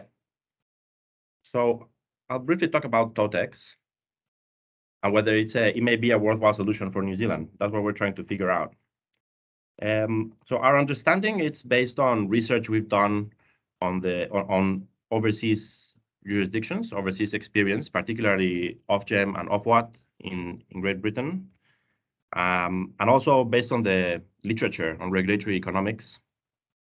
So I don't have a lot of time.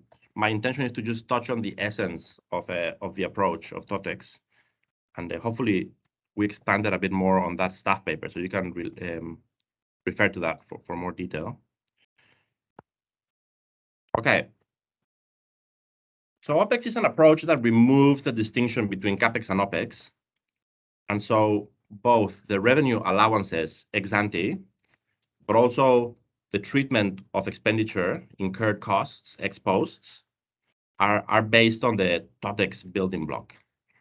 So essentially the regulator, us, we would set ex ante a fixed share of the total expenditure that is going to be capitalized, i.e. is going to go into the RAB.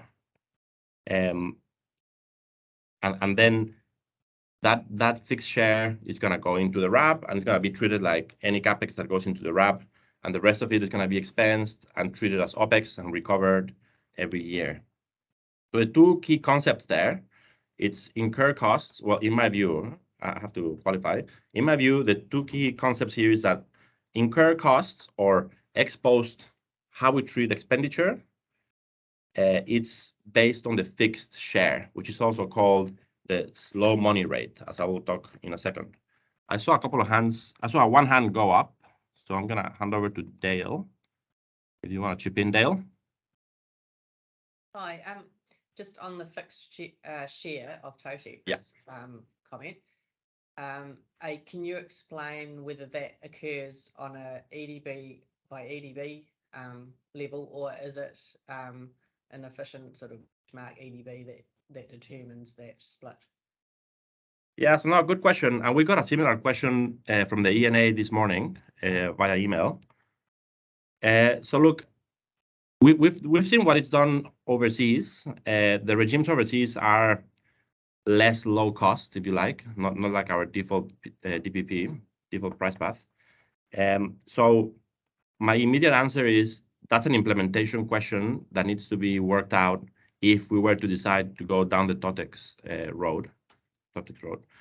I feel relatively confident to say that under a CPP, like a customized price path scenario or construct, probably we would look at the company individually, but I'm not sure on a DPP basis how would that work.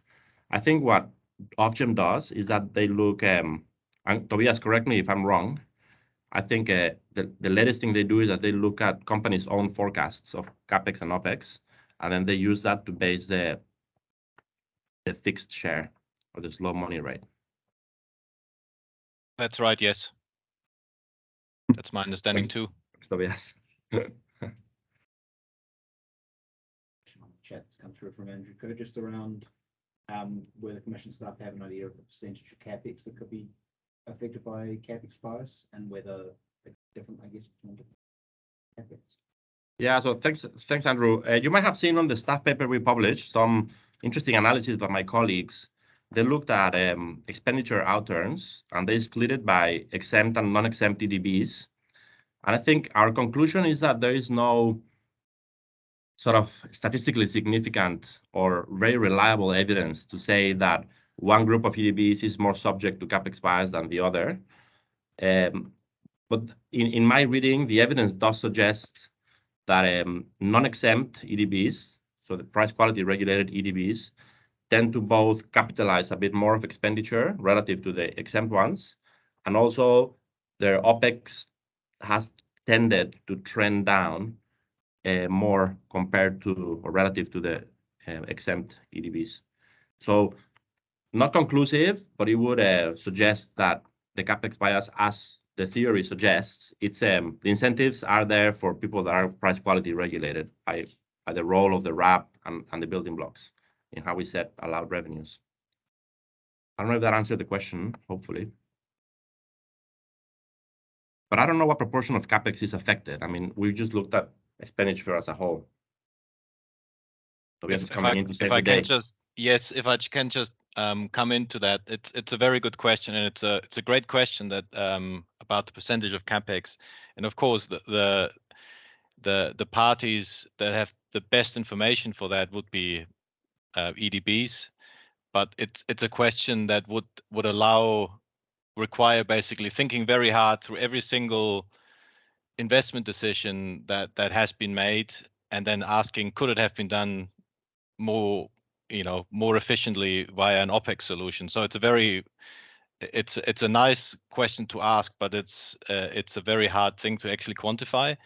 Like if I look across EDBs in New Zealand, there seems to be, and that's included in that chart in the paper, it shows quite a wide range, like for each EDB and across EDBs. So there seem to be lots of different ways of providing electricity distribution services, and the answer seems to be between 40 and 60% seems to be the range of how how much capex is needed to provide an electricity distribution service. If we looked to Australia, it seems to be probably closer to 60. So it's quite hard to come up with an answer, and I think the answer, to get down to a more precise answer rather than this wide range and observing variance across industries, would be to really hone into where are those opportunities for OPEX CAPEX substitution that are currently there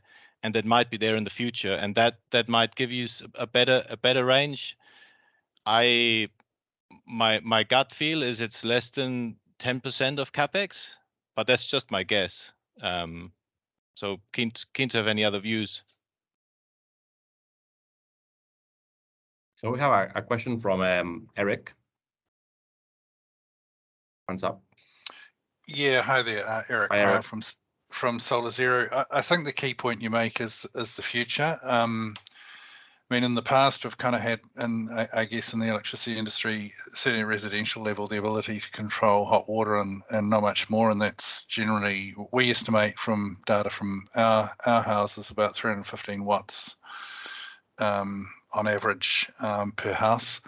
But the kind of new technology we can do with EV charging, I mean, just even solar and batteries is around 4 kilowatts. So, potentially you're looking at well over an order of magnitude impact that you can have with smart control and batteries and solar than what you did in the past. And then you put, a 3 to 7 kilowatt EV charger on top of that, and you can really start to make quite a difference in terms of household load. But previous sort of looking at CapEx, OPEX wouldn't really, I guess, have picked those sort of options up because simply the options weren't there because the technology is only just arriving, really.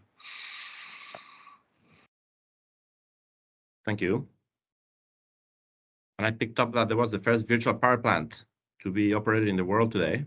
I don't know if that's an accurate news, but if it is, congratulations to Solar Zero for breaking ground there.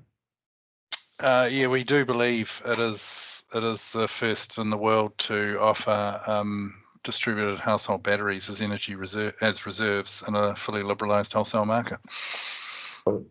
And we're trying to push it out there to see if anyone else comes back and says, no, you're not the first, we've done it before you, but we haven't found that yet. Right, great, thank you. Congrats. So I'm going to move on in the interest of time. Okay, so people may be familiar with a version of this chart. So this is the classic building blocks model chart, but modified for TOTEX. So the key thing there, in my view, is the slow money rate. So if you look at this from an ex-post perspective, just assume that the reset has happened, the regulator has set the allowances, the total expenditure allowance, TOTEX allowance, which is made up of CAPEX and OPEX, different shares depending on the world. And so then you have a fixed slow money rate. And so once the period kicks in, then no matter how much CAPEX or OPEX, how much assets or networks you build or how much non-network OPEX you spend, the same rate or the same proportion of expenditure is going to go into the RAB. So the whole idea is that this neutralizes any financial reason that the company may have had to favor capital expenditure or network solutions over non-network OpEx-based solutions. So yeah, the slow money rate goes into the RAB. 1 minus the slow money rate, which is the rest, goes into fast money, which is how OpEx is treated today. It's recovered every year. So that's the essence of TOTEX. This is our ambition. As part of this process, we would like to fill this table out, and we would like your help. So here we noted, some of the big potential causes of CapEx bias, and we have initial thoughts about how the current approach, which is labeled OpEx/CapEx approach, addresses, mitigates this, and how a TOTEX one would. So yeah, we don't have the time to discuss this now, but we invite people either at the end of this session or in their submissions to give us their views. And also to include any other causes of CapEx bias, like Glenn did, the complexity of non-network solutions, for example. Okay, so from a policy perspective, the question for us is, well, we have 3 broad options. The first one is the current approach is effective. Status quo doesn't really need any material changes. The second option is we can tweak the status quo, the current approach, to improve the incentives on expenditure. Or the third broad option is to change the approach and perhaps go for a TOTEX one, if that's the right thing to do. So this will become, well, we're going to have to kind of like lean into one of these 3 for the draft decision, I would expect. And obviously, the cost side of any change is important. So, the table I showed before, this one here, you can think of this as the net, so the relative benefits that TOTEX may bring over the OpEx-CapEx approach. So that's the benefit side. But the cost side includes these considerations. So any change involves implementation costs. I understand from my accounting colleagues that there will be new regulatory accounting rules, processes. Suppliers will have to change their systems, financial processes, and their policies. So we're keen to understand from industry how big this might be. As I mentioned before, CapEx bias seems to be more of an issue for price quality regulated businesses in theory and perhaps in practice lightly. But obviously we have information disclosure regulation that underpins a lot of what we do, including price quality regulation. So these changes would have to be reflected in ID probably as well. So we need to consider what changes to ID might be needed. For price quality regulation, it's already been alluded to today, and the ENA's question in writing this morning. There are a bunch of implementation questions, including the fixed share, which is common across, or if it's business specific. So there will be PQ questions. There's going to be, in the paper, we included a table with our first take of what are the IM changes that might be needed and how material those are. So have a look at those. And yeah, we're always in the hunt for, smarter ways of doing things. So if you think there is a lighter touch way of implementing TOTEX, we are very welcome. Well, we are very welcome to tell us if there might be a better way or a simpler way of implementing it, if that's the way forward. So I'm going to conclude with some questions and opening up for the floor. How long do we have? Maybe a couple of minutes, a minute? To if people have any questions or comments, otherwise I'm going to hand over to Ben Harris to talk about IRIS.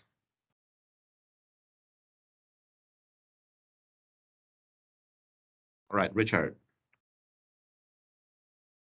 Yeah, hi, thanks for that. I just had a general comment. I think we've talked a lot in this session about CapEx bias, and I don't think it's necessarily CapEx bias. I think what we're talking about is having flexibility between OpEx and CapEx. So in the future, you're not really going to know what the solution is, and you don't want to be constrained by your CapEx or OpEx allowances. So I think that's more the nub of the issue rather than historically there's been a CapEx bias from my perspective. Okay, thank you. Yeah, I think that reflects your submission that we quoted at the beginning. Well, by all means. So I think what Ben is going to touch on a little bit now is yeah, the OPEX iris and the CAPEX iris. And after this workshop, we intend to put out some modeling that shows the intention behind the regime, which is to not constrain that flexibility between OPEX and CAPEX. So that's something that we're keen to get to the bottom of why there's this perception that there's no flexibility between OPEX and CAPEX.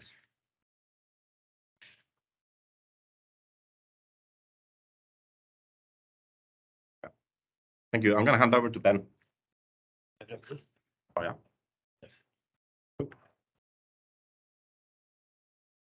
All right. Thanks for that, Diego.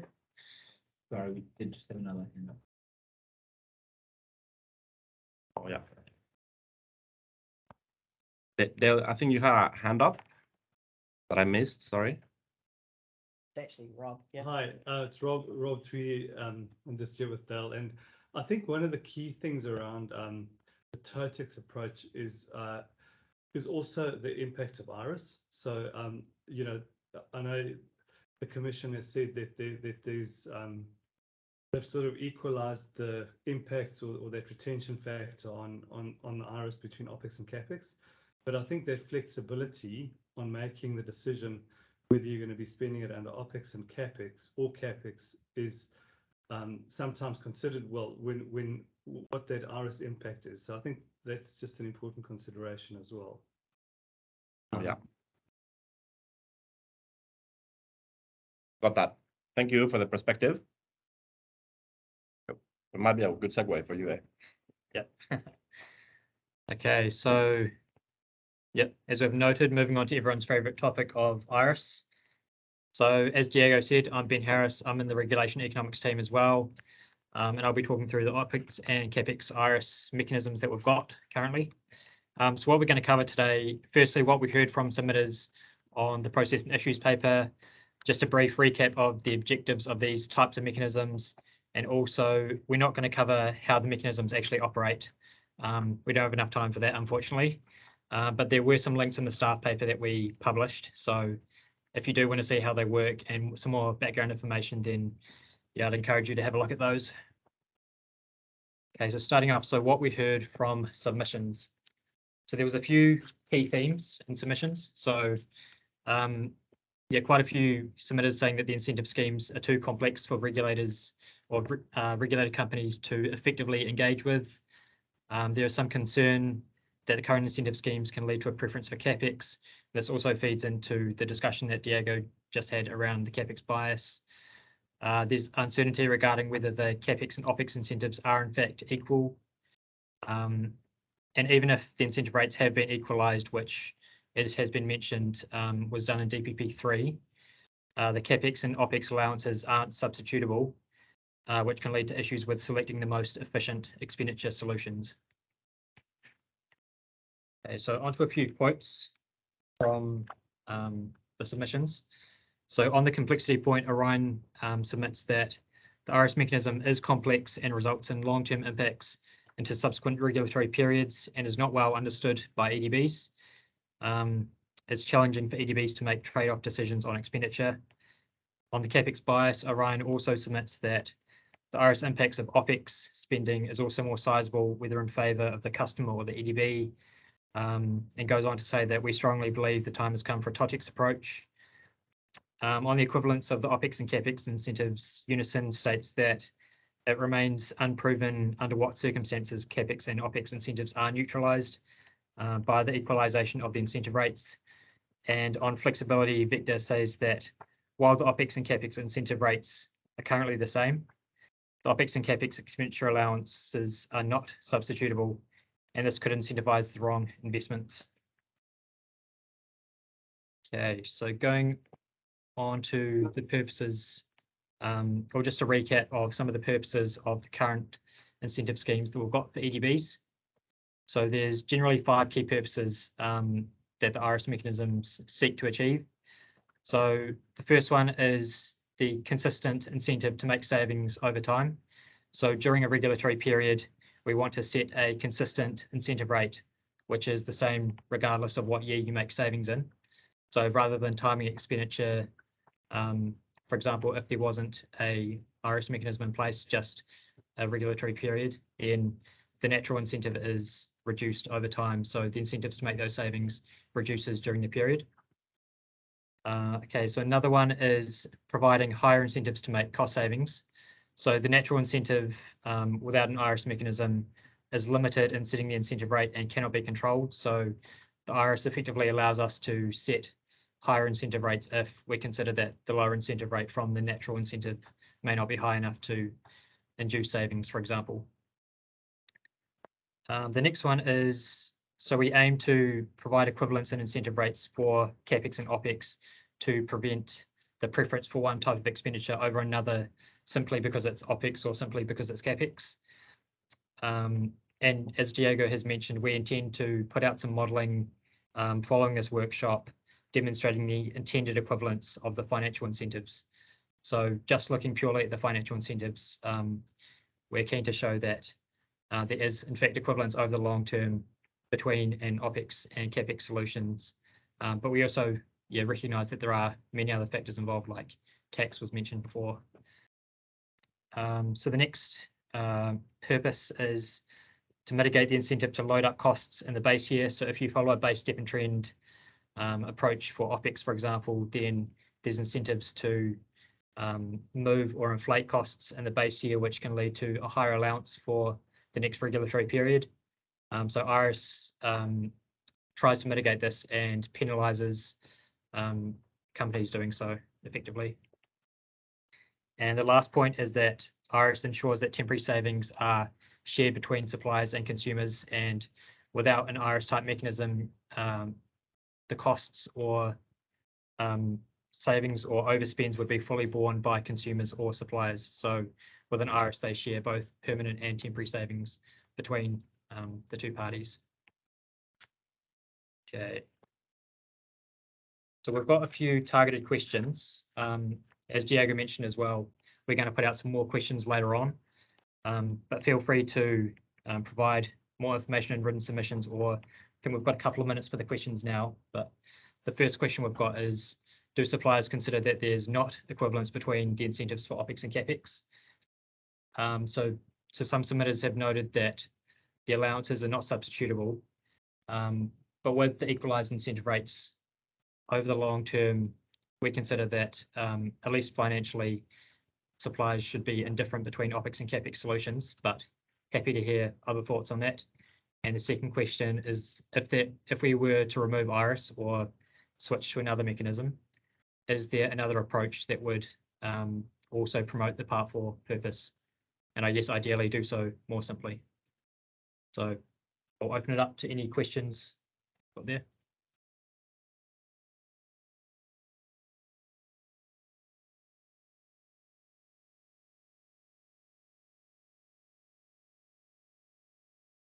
If we don't have any questions, then feel free to provide your thoughts in written submissions and we can pass on to Katerina. Hi everyone, my name is Katerina. I'm also in the economics team together with Diego and Ben. And I would like to talk to you briefly. Hey, sorry, just ask a question about the TOTEX, incentives. Sorry. Yeah, go for it. One, and I'm not sure if it's quite where it fits in, but we've raised it before in our submissions about the just looking at CapEx, for example, the sort of disincentive, the incentives it creates around just forecast error generally. So let's ignore the substitutability, but the one we've talked about often is, and we're seeing it now, around either cost differences, but also the impacts of customer demands being different. Yeah. And at face value, the customer for a distributor, regulated distributor, to stay neutral would suggest the customer pays the IRIS penalty on the delta because theirs was the demand that's different, which doesn't make sense from a customer perspective. Is that handled for that sort of topic, which is a CapEx IRIS incentive issue, is sort of which buckets it applies to? Is that part of, do you see that as part of this discussion, or is it a separate one? I think that is an IRIS issue because it's kind of what types of expenditure are controllable versus uncontrollable. And that is something we can definitely look into, whether different types of expenditure should have different incentive rates, whether they're controllable or not. So for example, with fibre, we had effectively a volume wash up for differences in demand, because obviously it can be quite uncertain with the demand outcomes. So my understanding is that we set a unit cost for each connection, for example, and then you can wash up for the actual demand or the actual volume from that. So that is potentially a way we could go with the IRIS mechanism, for example, if we took it out of that. But yeah, that's just a very early potential solution. So yeah, but we definitely take that on board, that there are some things that are uncontrollable and maybe shouldn't be considered as part of the incentive mechanism. Yeah, and the reason I was asking that question was going back to your handful of bullet points on the previous slide, which I think they're all quite entirely reasonable and sensible. But I was looking for that bit about which sort of categories and behaviours are you trying to influence. And an example is, an efficiency saving on a new customer connection does it. They're kind of great, right? So the same thing with making cost savings. Some of those things don't really apply to some of those specific cost categories. So that's why I wanted to check you've got it. Yeah, we definitely heard that from submissions as well. So yeah, thanks for that point of view as well. Yes. Yeah, thanks, Scott. Do you have a question as well? Yeah, just supporting Andrew there. I think that's especially as we go through a rapid period of growth, I think that's going to be really important. Also around the substitution thing is how IRIS deals, and Diego talked about it, and the CapEx biased as well, but across multiple regulatory periods. For us, I think that's a really important one. Flexibility services in one regulatory period, spend a bunch of OPEX. How do you get rewarded for the saving in CapEx in the later periods? For us, that's probably more of the CapEx bias. And I think Richard mentioned it as well, that we're concerned about, which is probably front and centre in this little bit.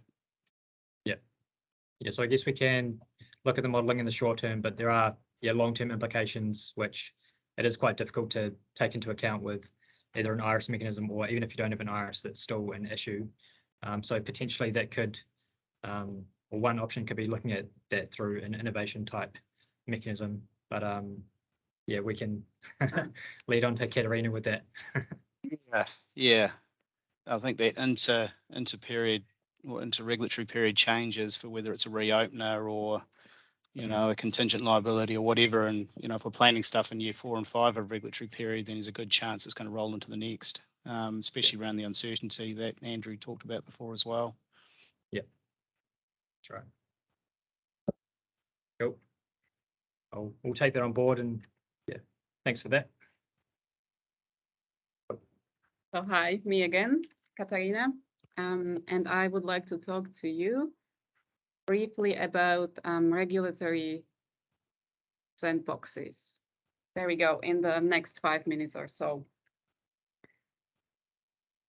So we received submissions from you on our process and issues paper, and you told us that introducing regulatory sandboxes is one way that the input methodologies can encourage innovation, and these should be considered by the Commission. We also heard that more flexible mechanisms, such as regulatory sandboxes and access to in-period contingent allowances or wash-up adjustments, are required. So based on the feedback from you, it seems that the current situation is that there is a possible reluctance to engage in too risky projects in terms of innovative activity, and that the Part 4 regulatory regime is not enabling innovation as much as it could, and more flexible mechanisms may be required. So alongside options for mitigating CapEx bias, we are considering how sandbox mechanisms could further encourage innovation. So what is a regulatory sandbox? It is a framework within which participants can test innovative concepts in the market under relaxed regulatory requirements at a smaller scale. So on one hand, it allows innovators to test new ideas, that are only partially compatible with the existing legal and regulatory framework. And on the other hand, it allows regulators to learn about innovations and develop the regulatory environment to accommodate these innovations. So when considering regulatory sandboxes, we looked at the overseas regulators, so specifically AER in Australia and Ofgem in the UK. And their sandboxes mainly focus on three main areas. The first one being providing advice and providing a vehicle for regulated services to get advice and help from the regulator to get trials off the ground and running without breaching any regulatory rules. The second area these sandboxes focus on is to provide waivers from specific regulatory rules for a set time period to allow regulated services to trial innovative ideas on a small scale basis without having to invest in a full rollout. And the third one, to allow for testing of changes to existing regulatory rules that may be beneficial in the changing energy landscape. So when considering these sandboxes, there are some questions that came up, and we would like to hear from you, whether it's now in the next few minutes that we have or in your written submissions. So we are interested to hear your views on whether we should be considering developing a regulatory sandbox for EDBs at all. If so, what are the key ingredients for a successful sandbox? Are these both financial and non-financial? How do they relate to the input methodologies? Thinking about your innovative projects, are there any that you could not do because you encountered barriers in our regime? And did you feel that the regulatory regime was not flexible enough to do the innovation? We welcome any examples. How would the sandbox encourage you to innovate more? How would it work? So for example, when we are thinking about the regulatory sandboxes, we think of them as something that would allow for exemptions from rules to try out new things. For example, quality standards carve-out. Quality aspects of a sandbox would be considered at a PQ reset rather than in the IM review. And the outcomes of these trials would be analyzed and provided to policymakers as evidence to inform upcoming regulatory change. If you have any thoughts or any questions, please feel free to ask or let us know what your views are, either now or later on in your submissions. We have a few minutes left for the questions now.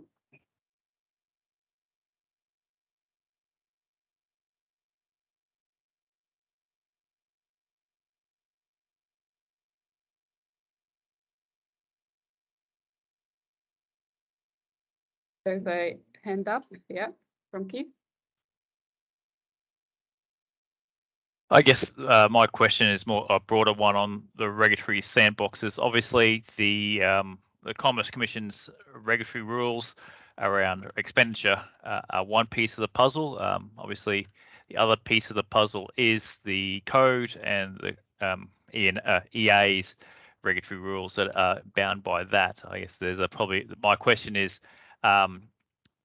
this intended to be a joint regulatory sandbox or a standalone regulatory sandbox?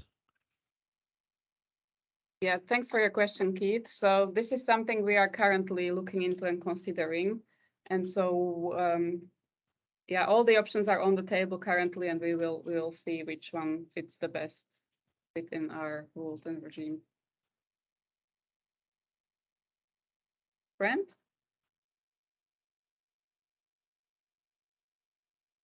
Thank you. Brent Lewis from the Electricity Authority, just in response to Keith's question just now. This issue's also been raised with us. So it is something that we'd like to consider. Thanks. Yeah. Thank you. Thank you, Brent.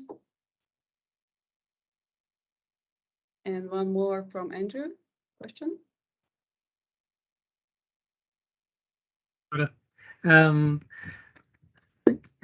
In some ways, it's possibly slightly heartening that there's not been a lot of expenditure, because that suggests we are responding to the efficiency drives incentives that we're getting. I think I've got two questions. One is just sort of funding for some of the, I'll call these experiments, and I can't recall, sorry, if overseas the funding is from sort of third parties or central government versus essentially the payers of the line services for the party that happens to be doing the experiment. So I think that's one thing to just kind of consider. And then the other is you've asked about sort of innovative projects without coming up with something that sounds a bit harebrained. I think the concern is that in putting financial incentives aside, whether we've forecast it in our capex and opex forecasts, the concern is doing something that's potentially costly and has to be undone because it didn't work is not the kind of thing that aligns very easily and nicely with delivering an efficient service and safe, reliable service and minimising directly sort of cost to consumers. So planning for something that has a chance of failing is kind of not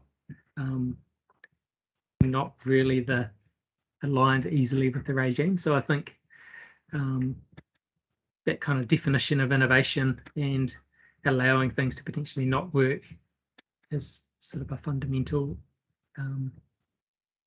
sort of ingredient or attribute that we need to consider. So I think it's a bit hard it's a bit chicken and egg to be asking for. I think we should not look backwards because the behaviour we've seen is sort of quite aligned. Yes, yeah, that's right. So thank you, Andrew. Yeah, we are considering, so in the definition of innovation, we are considering projects as well that could potentially fail. So that's an inherent definition of it. So we would like to consider this going forward as well. And as the picture also showed, it is if something fails, how do we contain it so that it doesn't spill over to? Yeah. So yeah, good point. Thank you.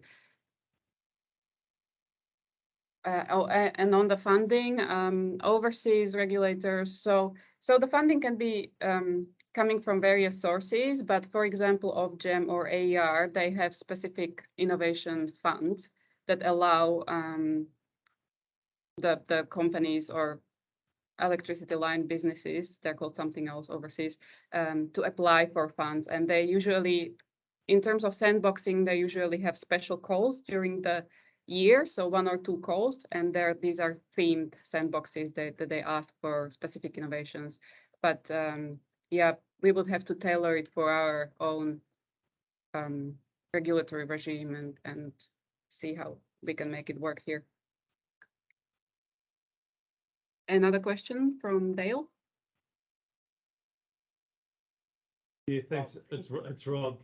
I think it's great that the Commission is actually considering these regulatory sandboxes. I think from our perspective, we've got quite a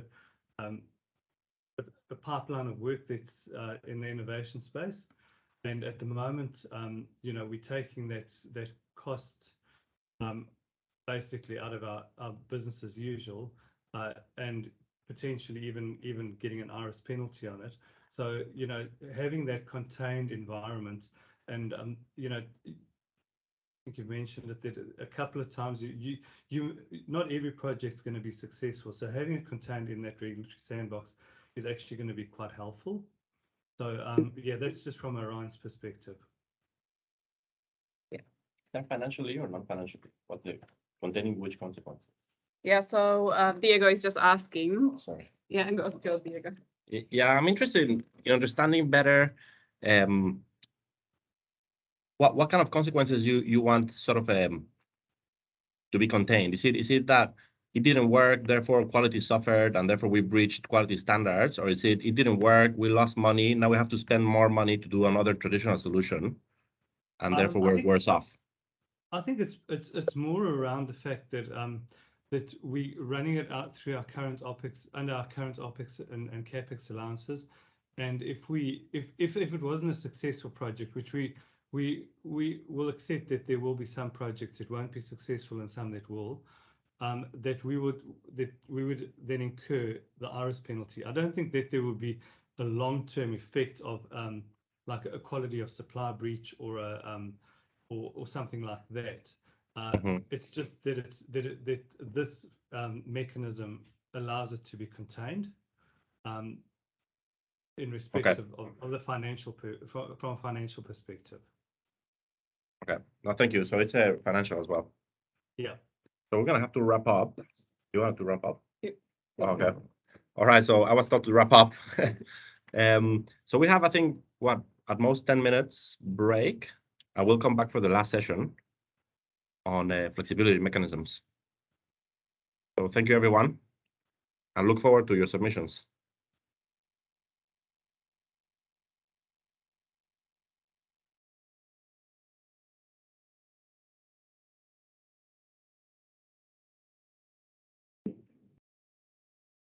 Welcome back, everyone. I'm Sapna, and I'm Grant Weston. And we're part of the IM review team that's looking at the role of in-period adjustment mechanisms. The last session of the day. In this session, we'd like to update you on where we're at with our analysis at this stage of the IM review. What we'd like to hear from you today is if you think anything major is missing for the key issues we've identified, and if you have any input or suggestions on the format or content of the reopener workshop that we're planning to hold on the 29th of November. We will set the scene for that workshop in our session today of the topics that we might cover, the questions that we might want to explore at that session, and what we need from you to make the reopener workshop as productive as possible. Just to be clear, we're not seeking submissions from you on what we're presenting today. We'd encourage you to bring your views on the material we're presenting to the reopener workshop in late November, and we will be seeking submissions after that workshop.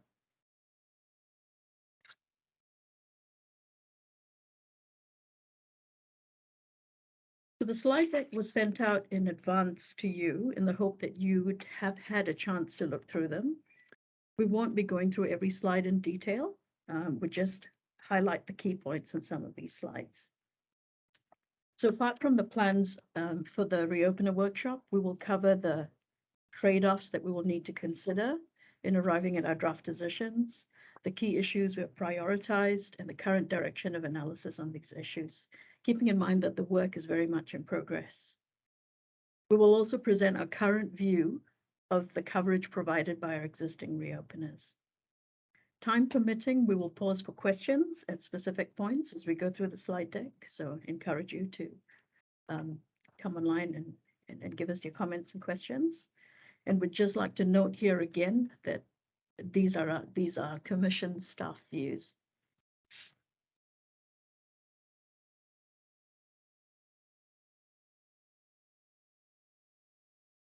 So regulated businesses have told us about the possible events and scenarios in your respective operating environments that might require in-period adjustments. We'd like to emphasize the point that in considering these scenarios, we have to be mindful that introducing new mechanisms or expanding the scope of the existing mechanisms involves making trade-offs in a regime. So we have to balance certainty, flexibility, and the purposes of DPP and CPP regulation. We will be using the decision-making framework to help us arrive at our draft decisions. So the next two slides summarize the key issues we're looking at based on what we heard in subs and our current direction of analysis on those issues. What we'd like to hear from you is if there is anything that you think is missing from this list, and if there is anything on this list that we can deprioritize or descope. So as you can see, the major focus of our work is on DPP reopeners. So we're looking at the type and extent of reopeners, how these cover the scenarios that we heard about, and whether reopeners should include OPEX more consistently. On the reopener process, we're looking at whether the process for the application and evaluation of reopeners needs to be better prescribed or made clearer. We're thinking about the value of our intervention and whether this needs to be more targeted instead of a one-size-fits-all approach. For example, changes that are likely to lead to material increases in prices should attract greater scrutiny. We're also looking at thresholds and whether these are still appropriate.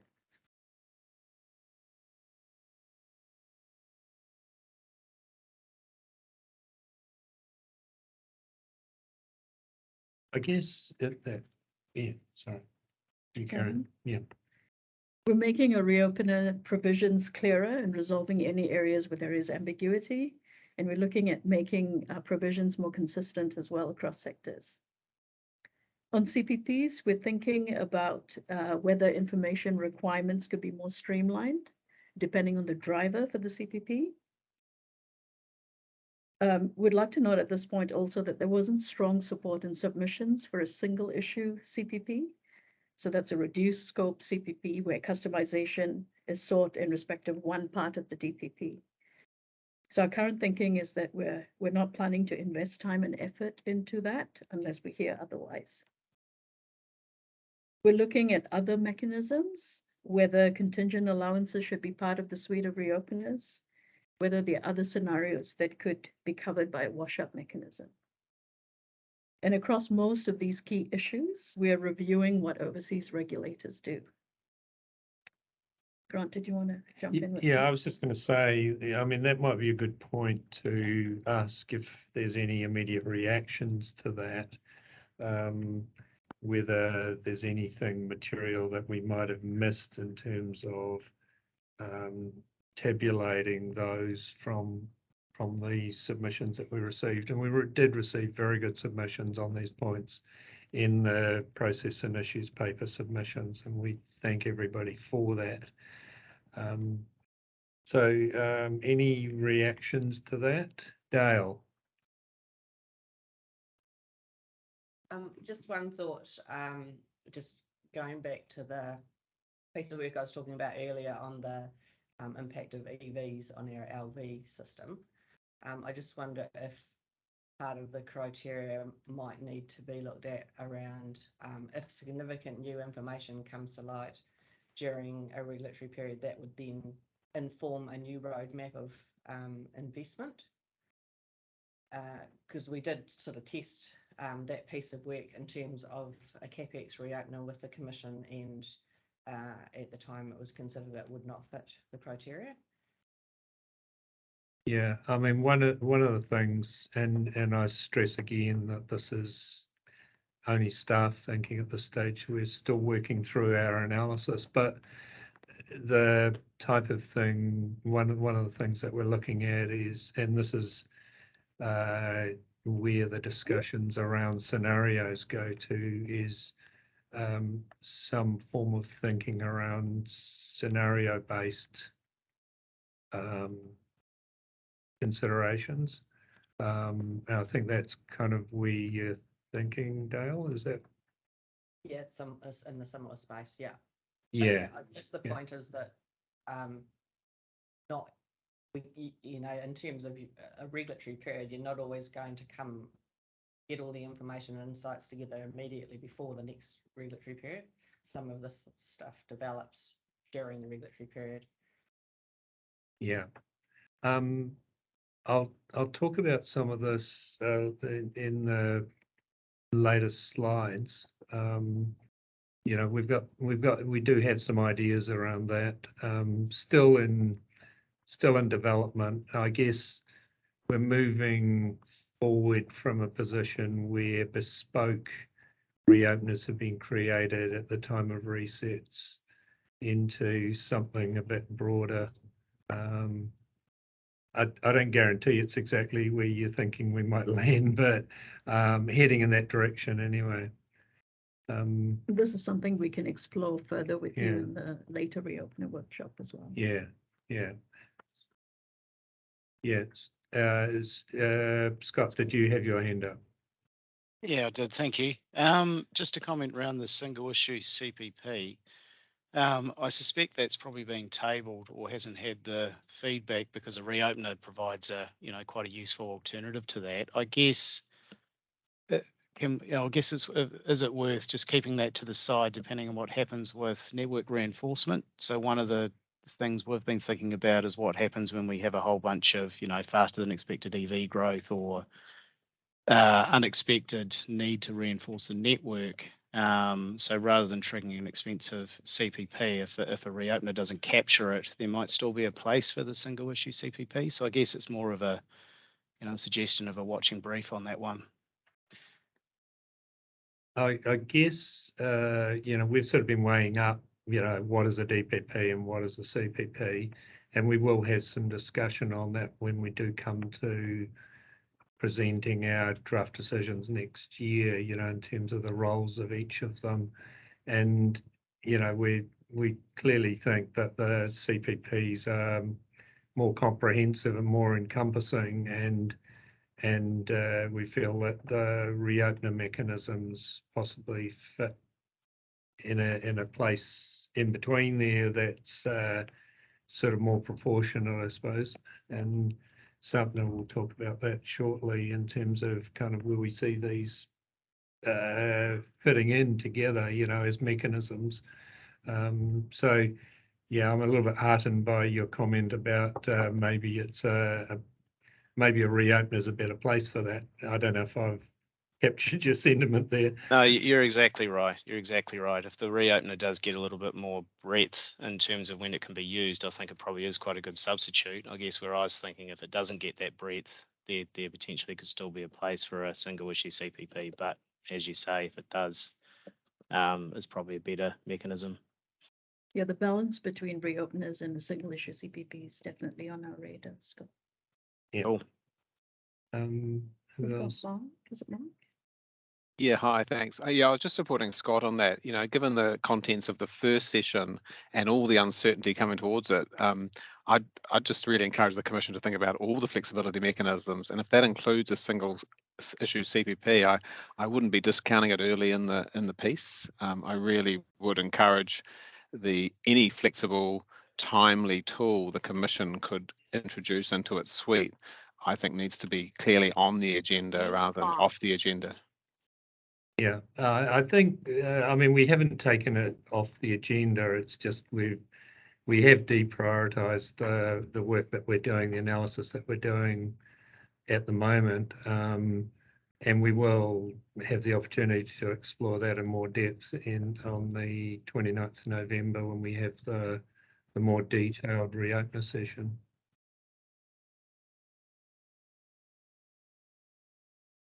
Andrew? Hi, thanks. Yeah, just echoing Mark's comment. I think reflecting on this last night, and I think the question is, if Wellington's situation happened again for another distributor, or for multiple distributors, but not all, how would that be handled? Because I think it's quite foreseeable that it will happen again. So if one way or another, either keep it in the toolkit, as Mark's saying, or make sure the reopeners are a proxy for the same thing. I think that's the question to ask yourself. Yeah, we are exploring multiple applicant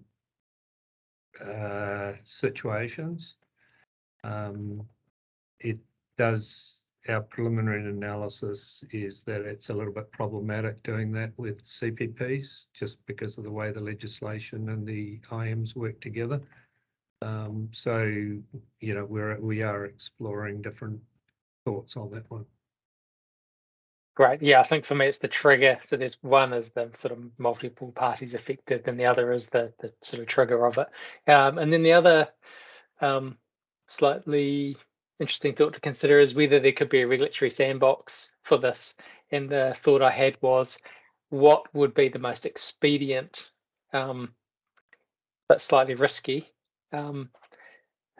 approach to a reopener processing you could imagine?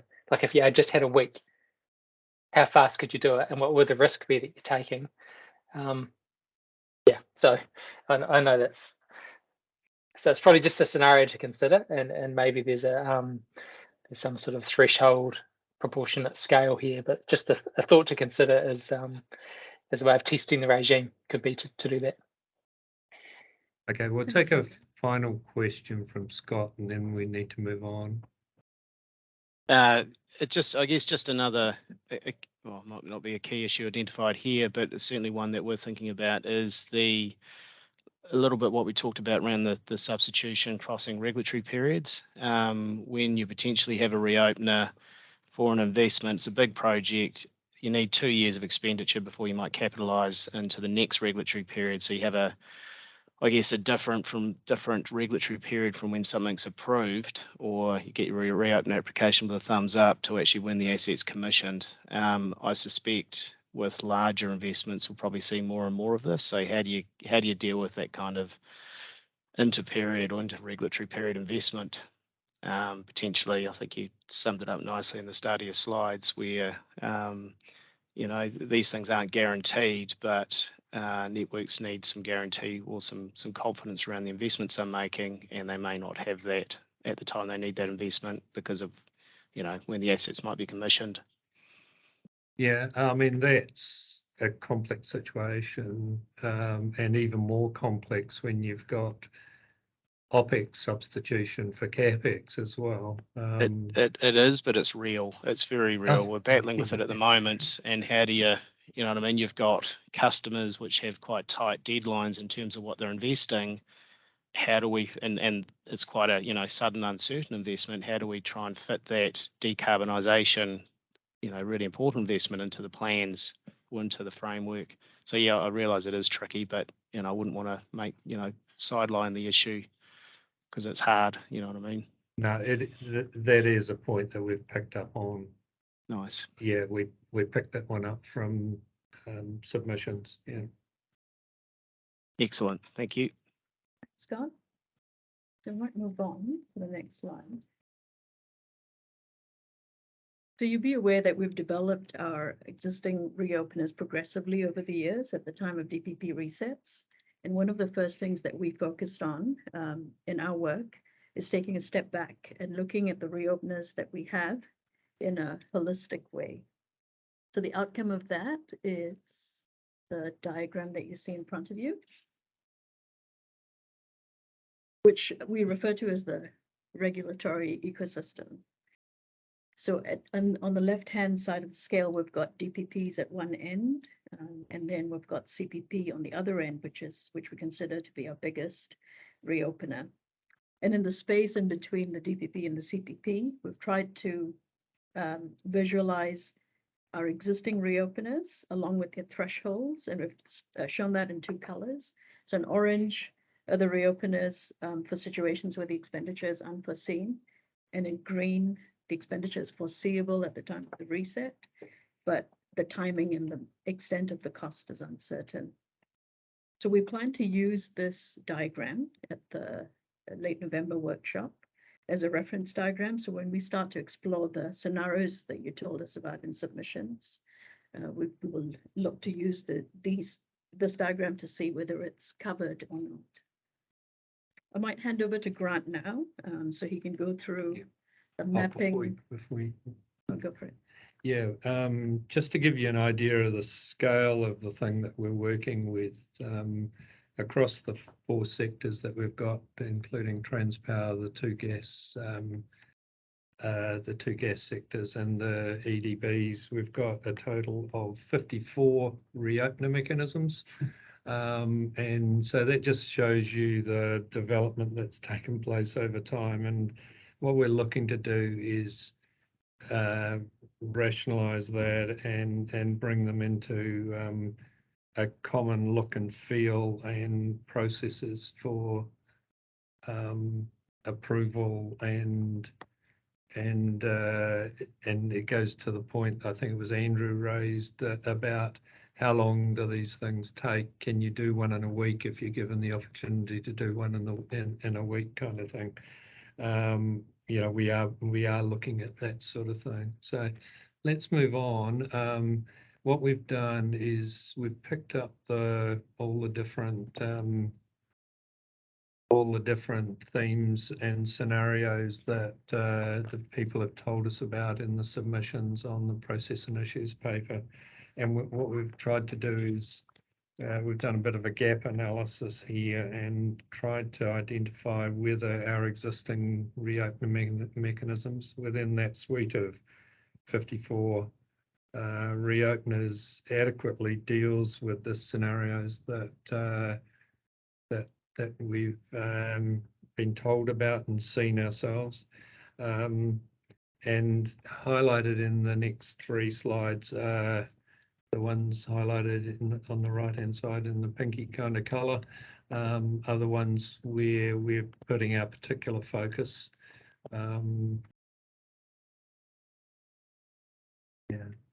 So we've highlighted them as potential gap because we're interested in feedback on whether we've got it correct in terms of the coverage that our existing reopener mechanisms already have, and where there are the gaps. There's obviously a lot more detail in the actual submissions on these. This is a very much a high-level snapshot and a walkthrough of how we see the coverage. The sort of feedback that we'd like is, have we got the themes right? Have we adequately or correctly described the scenarios from the submissions? And are we correct in our conclusions at the moment on the coverage of the current reopeners? Our principal focus has been with the EDBs, but our intention is to cover the GDBs and GTBs, and also pull in the reopeners to the extent that they apply in a similar way to Transpower as well. There are 4 there described as potential gaps, so we'll be looking for feedback on those at the session on the 29th of November.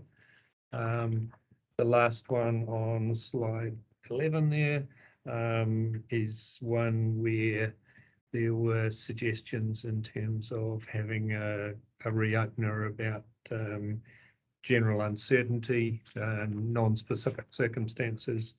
We're struggling a little bit to identify what those circumstances might be, and we're really looking for more specificity from people in terms of, before we proceed further with any further analysis on that particular one, we're looking for people to come forward and tell us what sort of things that might involve. This might potentially be where some sort of scenario-based type thinking might come into play, but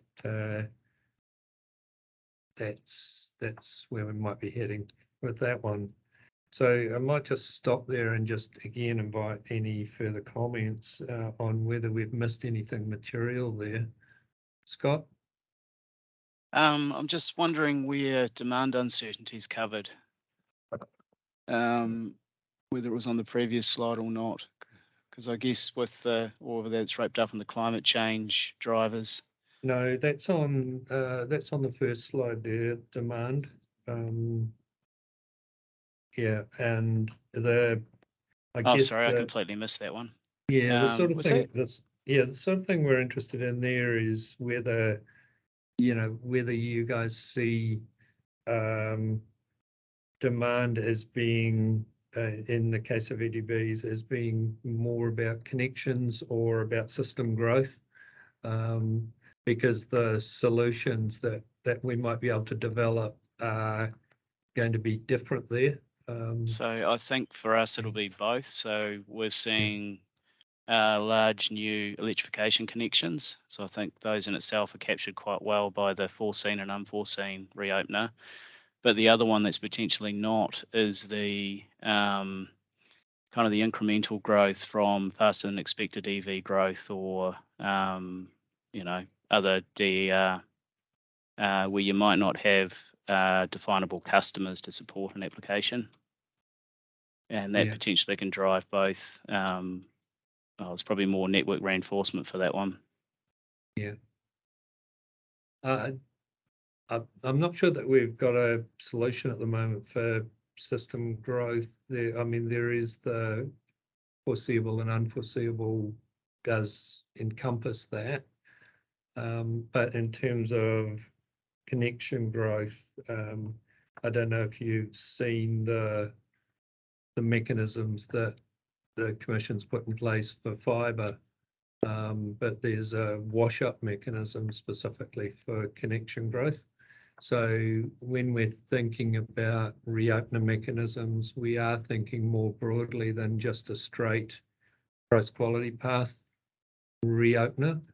We're open to thinking around other mechanisms that have a similar effect, but may not immediately reopen the price path. It might result in a wash up with the revenue impacts perhaps coming at the next reset or something like that. Okay, that'd be interesting to see. And I guess as long as the thinking's wide enough at the moment to capture that, rapid uptake of EVs and other stresses on the wider network. Yeah, take a look at the if you get the opportunity, take a look at the fibre mechanisms, the IMs and the price path for fibre. In terms of our regulatory technology, that's kind of the most developed now, and where we're going to perhaps pick up some of those ideas. I'm getting signals here from one of the fibre team not to oversell that, but right. And I guess the other one, of course, with all of that is just the uncertainty of that growth as well, and why these are so important. Thank you. Yeah. Okay, Andrew. Quick one from Andrew. Very quick. Two questions. One is some of the demand growth that's different in the electricity space compared to fibre is just the scale of impact on network investment. So, large customer versus sort of small connection-based things. So, that's one thing to be mindful of. And then second one was just thinking with my gas hat on that this true up or mechanism could work for demand being lower than forecast as well, right? So yes. Yeah, cool. Yeah, symmetrical. Yeah. Thanks. That was quick. We might have to, let's move on. Thank you, Andrew. Thanks. We'll move on.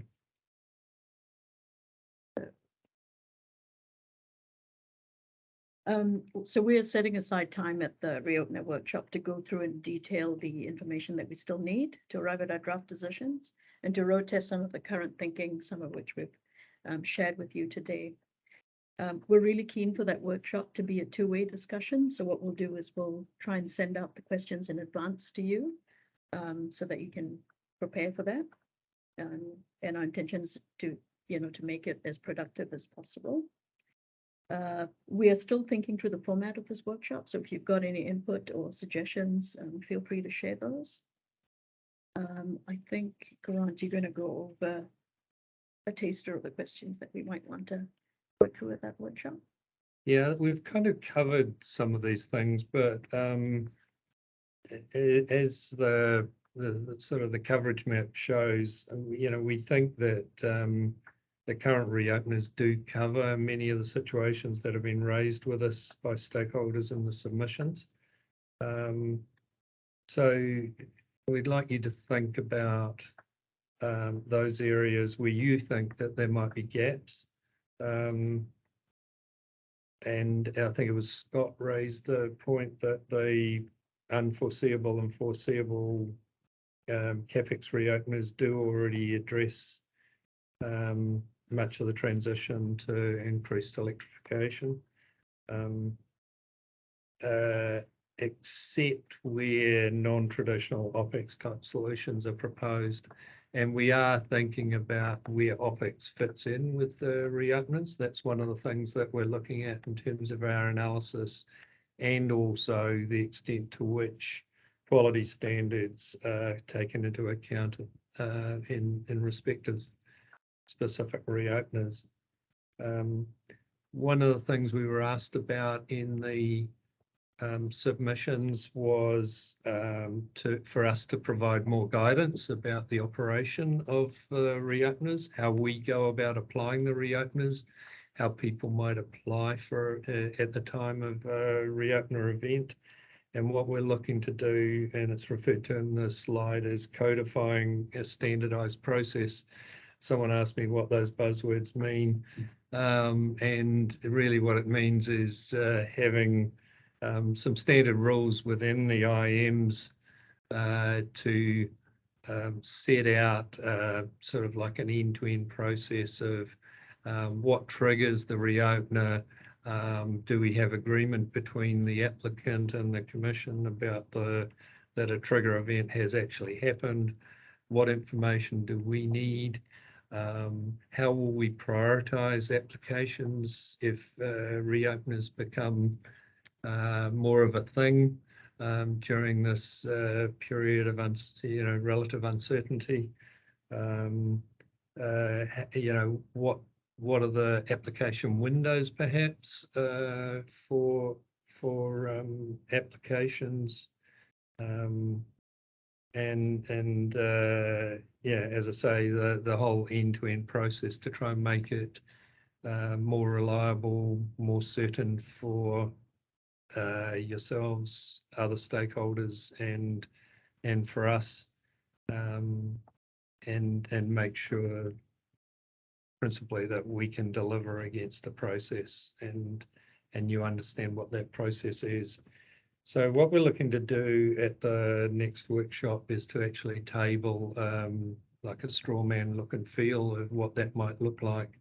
And that might go towards the drafting of a redraft of the existing provisions to make them all look a bit more the same and try and make the process, as I say, more proportionate and reliable.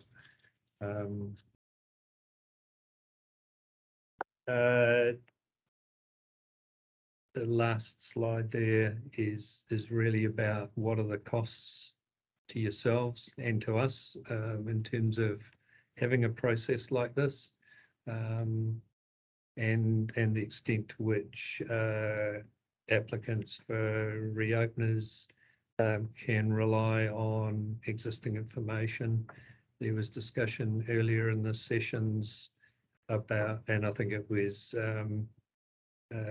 Glenn Coates raised the point about the quality of the information that particularly EDBs have and can rely on in terms of a DPP. Same sort of thing applies with a reopener event and an application for a reopener, is to what extent can the applicant and ourselves call on that information.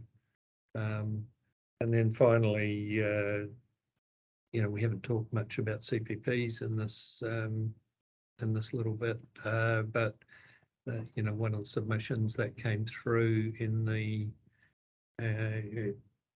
process and issues paper was around CPPs being so comprehensive that they were quite onerous, and we'd like to hear more about that, specifically about how the CPP IMs could be refined, but bearing in mind that the intent of a CPP is that it is comprehensive.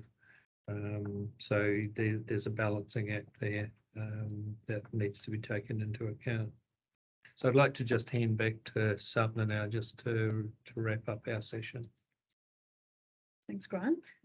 So that more or less concludes what we wanted to convey today on the topic. So to recap, we've shared the key issues we're analyzing, our current thinking on those issues, and given an overview on we might appreciate your help with at the reopening workshop. I'd just like to remind everyone that we're not looking for submissions from what was presented today for this topic. We'll be asking for submissions after the reopening workshop.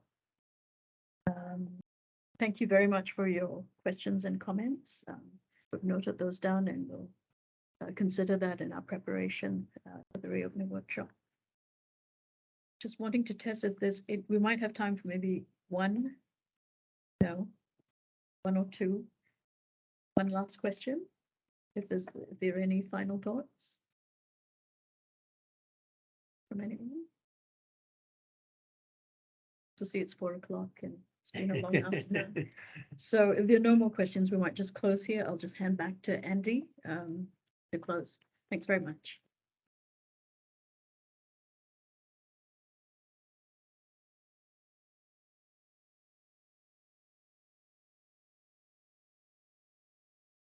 Thanks, Satma and Grant.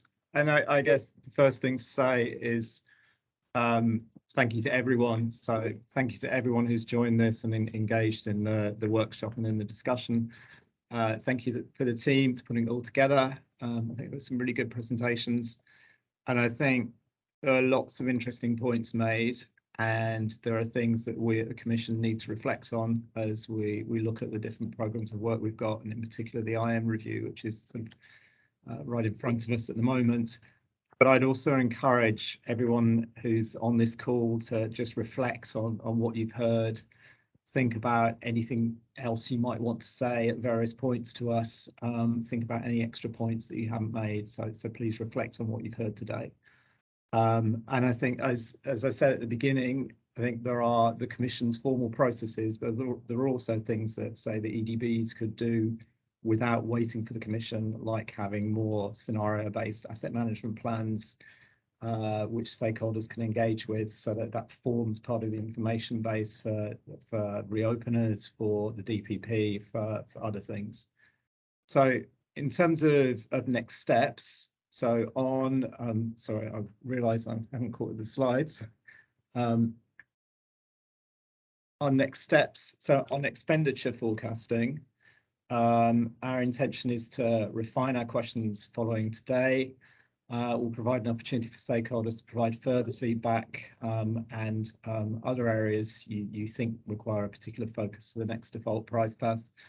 Currently planning on a closing date for that of 16th of December, and I think it's probably in everyone's interest that we have a closing date a bit in advance of Christmas. I don't think we want the 23rd or the 24th of December. On expenditure incentives, we're going to publish a list of specific questions we'd like you to consider, and we're going to ask for feedback within the next 2 weeks. And then on in-period adjustment mechanisms, as you just heard, we're going to organise a workshop, I think in the week of the 28th of November, to progress discussions. So we're not asking for any particular views on that at the moment, just wait for news of the workshop. So before we close with the karakia, are there any final points or questions anyone would like to ask before we move on to close? Just wait a few seconds.